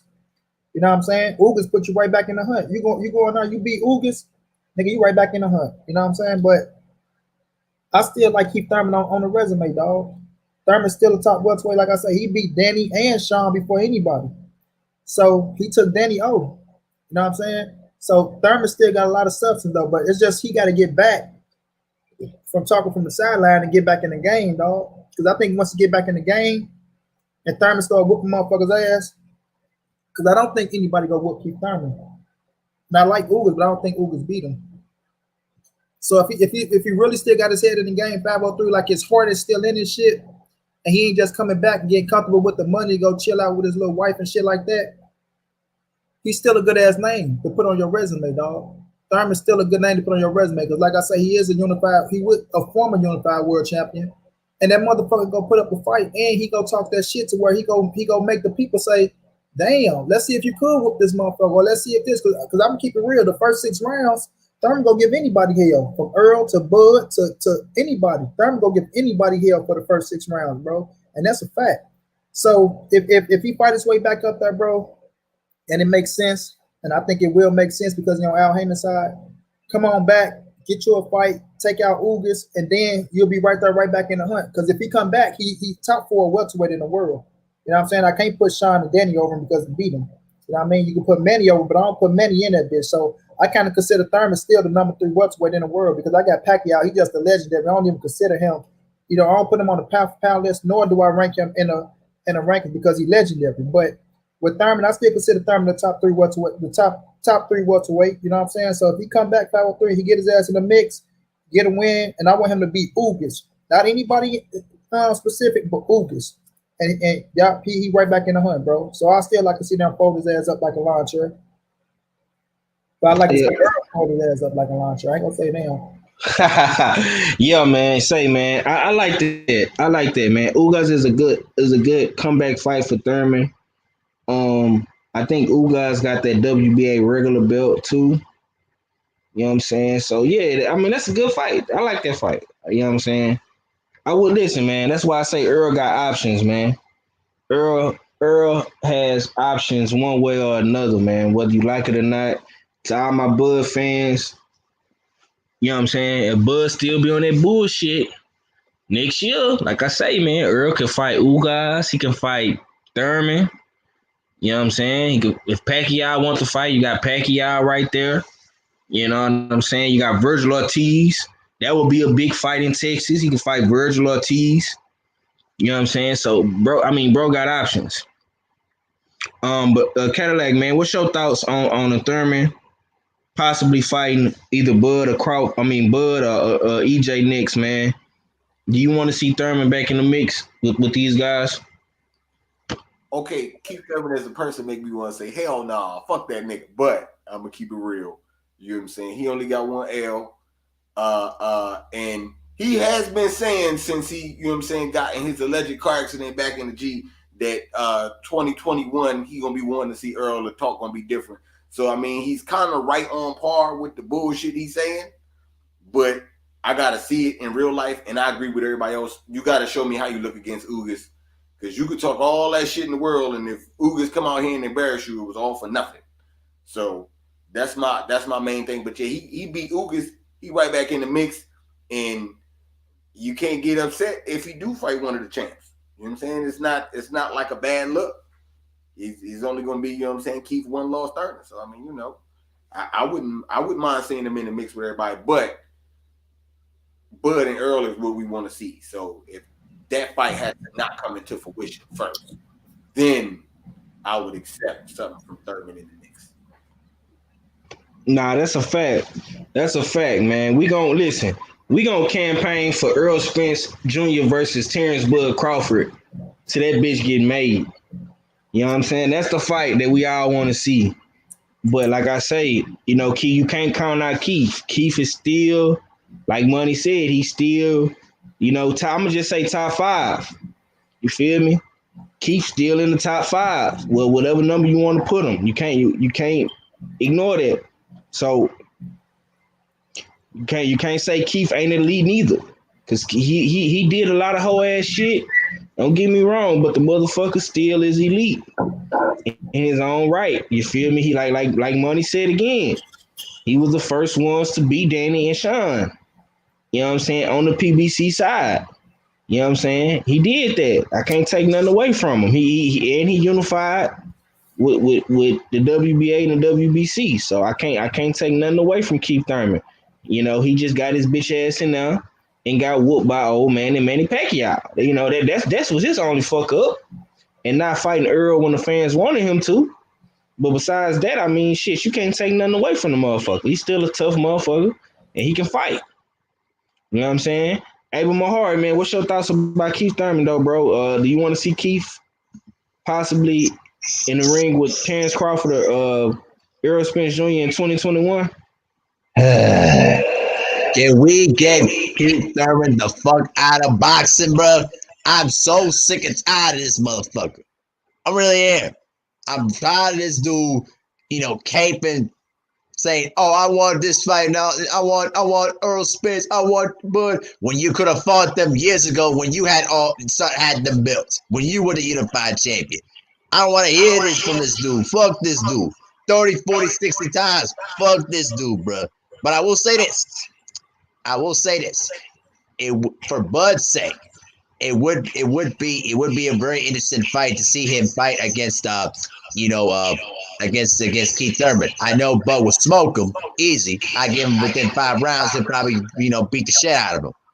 But against Earl Spence Jr., I don't think Earl would be interested in fighting Keith Thurman at this point because Keith Thurman doesn't provide anything for Earl at this particular point. That's what I think. Okay. Stay ready, man. Go on, take us home with this, man. What's your thoughts about Keith Thurman possibly fighting Earl Spence Jr. or Terrence Bud Crawford in 2021? What's up, bro? And let's be honest, it's not gonna happen. Earl said it's not gonna happen, and it's kind of funny that Danny done. I mean, not Danny, but Keith came out the blue and said he was expecting this to unify with Earl for this and that, and he had dreams of this happening and that happening, but let's rewind, because he said he wanted to unify with Earl after beating Pacquiao, and beating Pacquiao and make it a unification fight. Didn't he have the super title before he fought Pacquiao? Didn't he have a WBC before he fought Pacquiao? Like, Earl still had the idea of you could have unified, and that would have been the first pay-per-view fight for both of y'all back then. And the winner of that fight would have been a pay-per-view star. But you didn't make it happen. So I call bullshit, Keith. I call straight up bullshit, because you had your shot and you kept running and acting like you was scared. You know what I'm saying? You kept making everybody think you were scared because you could have said something back then, man. The fight gonna happen. You was acting scary. Nah, man, let me do this, let me do that, and then we can know you was acting. You didn't even do that. You didn't give us no kind of explanation. You was acting scary. Earl ran up on you and said, "Whoa, hold up. Kevin Stenhouse, you said Westbrook just got traded for John Wall? Look at that basketball news, y'all. Well, damn, he already said it. I was gonna say Mahari and Mac. Look at that breaking news, bro. You seen this shit? Stay ready. Yeah, Westbrook traded for John Wall. Why y'all want to fuck up my day? Hold on. You know what? That trade has just been confirmed just now. Yeah. Damn. My bad, bro. I mean, this is breaking news, man. God damn. We got John Wall. John Wall. John Wall and a draft pick. Yeah, actually, hold on. According to Adrian Wojnarowski of ESPN, listen to this. Houston has agreed to trade Russell Westbrook to Washington for John Wall and a first-round pick. Yeah, nigga, that's love, nigga. Woo! And actually, specifically, it's a 2023 protected first-round pick. Yeah, that's love right there, dog. So, Mr. Stay Ready, how do you feel about this, Mr. Houston Rockets fan? I had to interrupt Mac. I swear, I say, damn, I don't even want to stop Mac from talking. I say, yeah, man, I don't like doing that shit neither, man. But god damn, you can't ignore that shit, bro. After this live stream, I'm gonna make a video about this ASAP Rocky. Yeah, man. Stay ready, man. What you got? Anything you want to say about that, bro? I like it. I don't.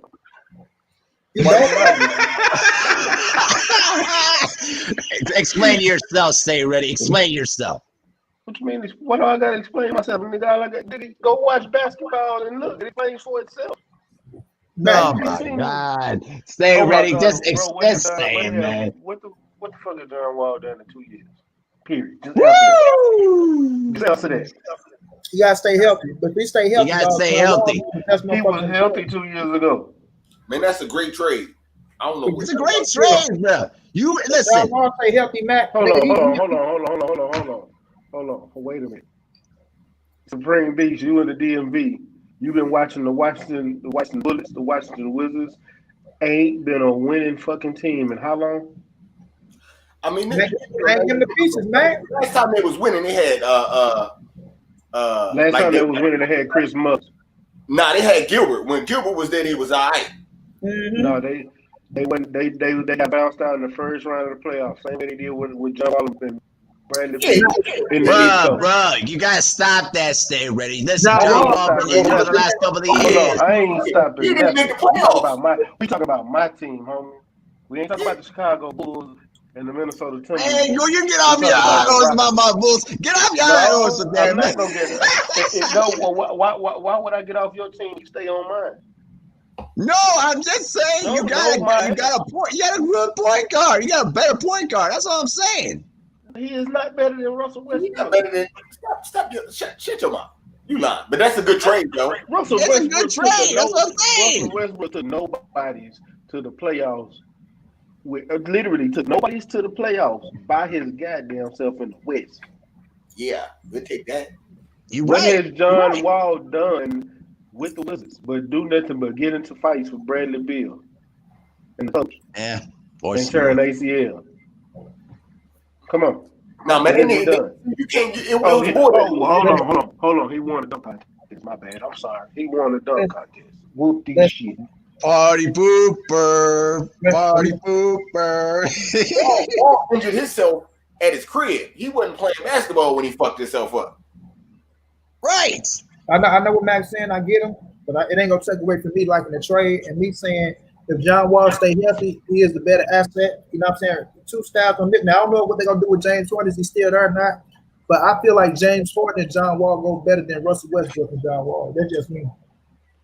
Man, the Wizards looking all right. We might be in the motherfucking playoffs, baby. Shit. Exactly. You see how happy he is right now? You see how happy he is? Bro, Russell not for too long, though, man. I can't understand that. Russell not going to reside in no goddamn Washington Wizards. Huh? Yeah, man. I don't know, bro. That shit crazy, man. Russell ain't going to be with too long, though, man. He going to reside out of that shit. I mean, you know, I'm looking at it like, yo, Russell could definitely. Hold on. Do they still got Bradley Beal? Yeah, we still got Bradley. He can teach Bradley Beal. Beal ain't going nowhere. Beal on the contract. Yeah. Okay. I think that's a nice little 1-2 punch. Mm-hmm. Yeah, it's gonna be a lot of ball hogging going on. I can tell you that right now. Because Westbrook ain't finna get a ball to Beal, and Beal ain't finna get a ball to him. So them niggas just gonna be throwing up shots. But stay ready. You should be happy about this, man. You don't have to deal with two ball hoggers on the team anymore. Man, go sit on broken ass. Yes, stay ready. sir. Come on, stay ready. Show some enthusiasm, my man. Man, he liked the Westbrook, bro. He just liked the Westbrook. He think Westbrook was better. Yeah, I don't give a fuck. Cause at the end of the day, I'm a Golden State fan, and my team gonna be all right. So hey, listen, I'm gonna tell you this right now. Yes, my team is the Chicago Bulls, and we're going through some rough times. But here's the thing: when we get some shit together, and when Kobe White becomes a beast, I'm gonna tell y'all something. Y'all better watch out for that kid. Kobe White's cold, bro. I'm sitting over as a champion, so I'm on top of the league right now. I'm good. I got a question. How much money you gonna put on my Rockets this year? You talking to me? I'm talking money.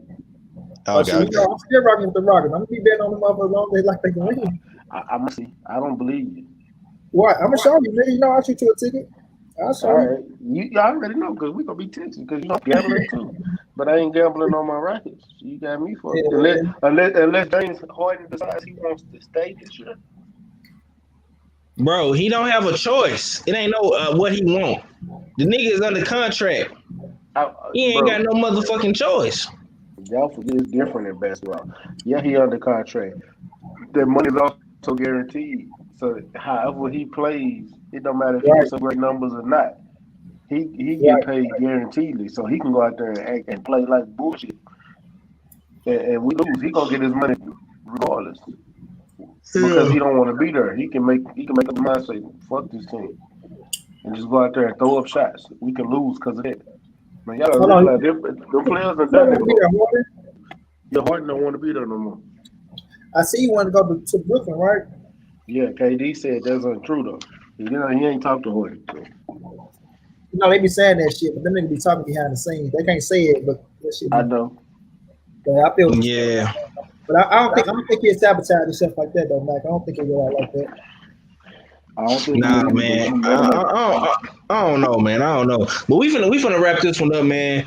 I think Smoke City coming on at 8. You know what I'm saying? And, Hey, QK, supposed to have your man's Mac, Ronnie Shields. Who? Oh yeah, Ronnie Shields. Yeah, that already went down at 6 though. We already. Yeah. KQ. Ain't no Smoke City tonight. It's postponed to Saturday morning. Okay, cool. Well, yeah, man, we're gonna go ahead and wrap this one up, man. Let me get some last words from the panel and everybody that came on today, man. Money Brown, let me get your last, my boy. Man, it's all love, man. You know, whenever shoot that invite, if I ain't doing shit, I'm hurt, bro. Shouts out to the panel. My brother, you know what we got coming up. You better tell that Canadian bacon. I'm hungry, you feel me? My brother, stay ready. Mahari, my dude, Cadillac was going down, bro. Cadillac, damn, I got starstruck looking at this shit. My bro, Cadillac Red. Look, y'all keep supporting us, man. We do this shit for y'all, dog. We keeping it real with y'all. Y'all ain't gonna get no motherfucking yes, man. And just because y'all see us get a little heated and we talking to each other, don't mean we ain't brothers. You understand me? This is the shit that happened when we passionate about this goddamn sport. But y'all follow me on Monty Brown TV. Follow me on Instagram at Monty_the_writer. We're gonna be streaming the fight this Saturday. We're going up. We're gonna have fighters, football players, basketball players, soccer players, kickball players. Every type of motherfucking player you can think of in the chat. Y'all show love, man, because keep supporting the young lion. I'm telling y'all, this nigga is going up on Instagram. He going up on YouTube. He doing this motherfucking thing. You feel me? And we ain't going to stop until we reach the pinnacle of this shit. You feel me? Matter of fact, we is the pinnacle of this shit. I'm going to stop saying that. Because don't shit move unless we make it move, dog. Me and Keon smoked that nigga Bud out that cubby hole, bro. You feel me? That nigga saw his people get fucked up. We smoked his ass out that cubby hole, and I still got love for that nigga. And I'm gonna buy a shirt from that nigga. But he better be real with his motherfucking self. Accept the 40% unless you get the Manny Pacquiao fight. But if y'all want to fight, everybody keeps saying they want Earl versus Bud. Oh, Earl need to fight Bud. They need to do this. Tell Bud to accept the 40% when that man took the offer. Because you know Bob Herman ain't sitting no goddamn offer. How the hell is Earl ducking this motherfucker? And I know that ain't no contracts on the table, but he's saying 60-40. Agree to the 60-40, then we can come to the table and start talking about this shit. You know what I'm saying? But it's all love, 503, bro. Shoot me the link, and I'll be back, bro. Yes, sir, man. Y'all be sure. If y'all haven't checked out my boy, man, everything boxing and sports, man. Y'all be sure to go check my boy out, man. Them boys doing their damn thing over there, man. Him and Money Brown TV. You know what I'm saying? MSP, man, let me get your last, my boy. Hey, thanks for sending out the link though, man. As you can see, I always like to joke around with the brothers though, man. Love joke around with Stay Ready, but him and I, we always tight. You know what I mean? Even though we do disagree on a lot of stuff, we always gonna be tight. Same for our fella though too. Same for Cadillac Red and for Monty Brown TV. You know what I mean? And then also, like I said, I'm 55 away from the big 1K. You know what I'm saying?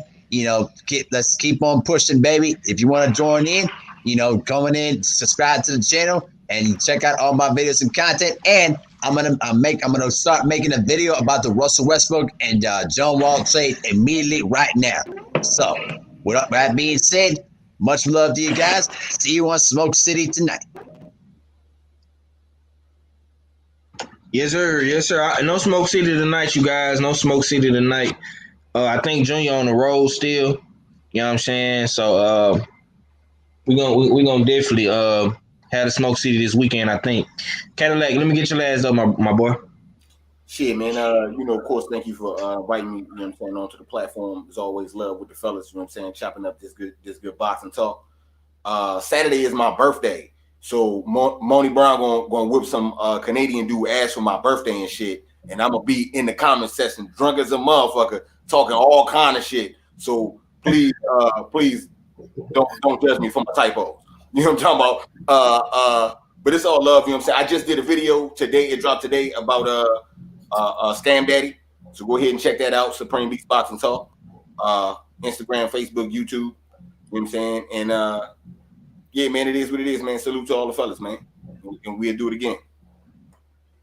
Yes, sir. Already. Stay ready, man. Let me get your last, my boy. You on mute. There you go. Man. This was a great show. Not gonna lie to you. Appreciate you sending that link, little brother. You know, we do our thing. Y'all make sure y'all tune in this Sunday with me. No 503 gonna be available, and hopefully money can be available. But we're gonna be interviewing Montana Love out of Ohio this Sunday.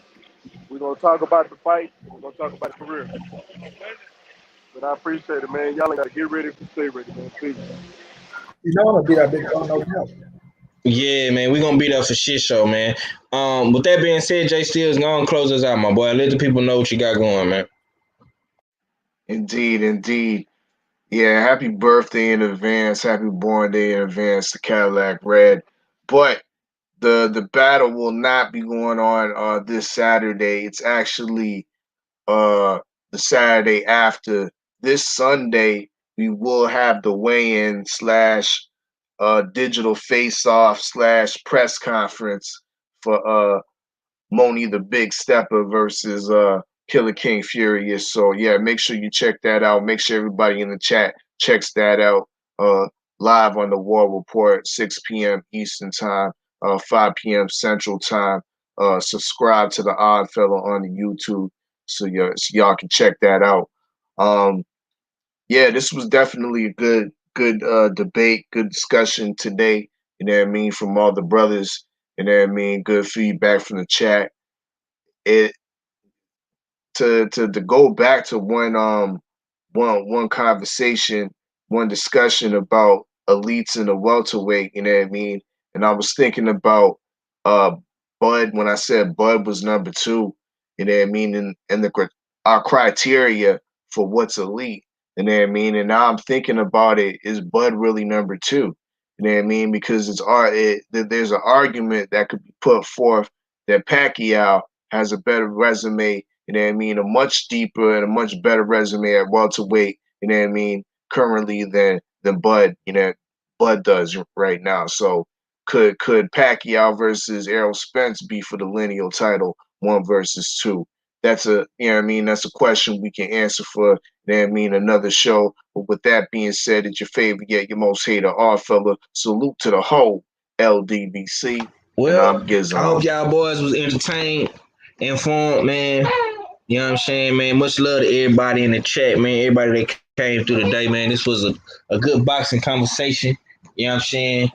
And we had fun, man. I appreciate everybody coming through, man. All the brothers in the panel. My brother Stay Ready Boxing TV on the grind. He's still coming through, showing love. Money Brown TV, Money the Big Step of St. Louis.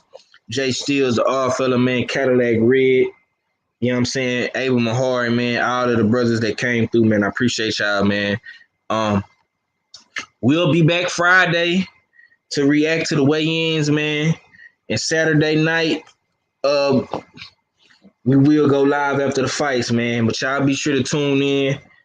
You know what I'm saying? And we're gonna keep going up for y'all, man. Be sure to follow me on Instagram, Smoke City Mobcast, Facebook, Smoke City Mobcast, Twitter, 503 Line, and right here on YouTube, 503 Line, man. Smash the like button, subscribe. You know what I'm saying? And if you go on to Dallas, tap in with the homies, man, at the meet and greet for the fights, man. Black Fight Fan TV, Junior the Truth, 78, you know what I'm saying? All of the brothers, man, all of the sisters as well, man. Boxiana, Nick J, CC, you know what I'm saying? Devin Haney gonna be in the building. Trill Bill gonna be in the building. The real Rick Ross gonna be in the building. There's gonna be a lot of big faces down there, man. I know Black Fight Fan got a lot of more people that's coming too that he ain't announced yet. But y'all be sure to tune in, man. Come support the family. Come show some love, man. If you're gonna be in the DFW Arlington area for the fight, man. You know what I'm saying? When you come to Texas, man, everything is bigger and better in Texas. Y'all seen what we did in H-Town last year, and them brothers gonna turn it up another notch, man, in Dallas. And my brother Black, he gonna put on for the D. You know what I'm saying? And it's just like that, man. H-Town for real. Yeah. And we gone, man. Tell them bye-bye, Malachi. Say bye-bye. And we up out of here, man. Peace.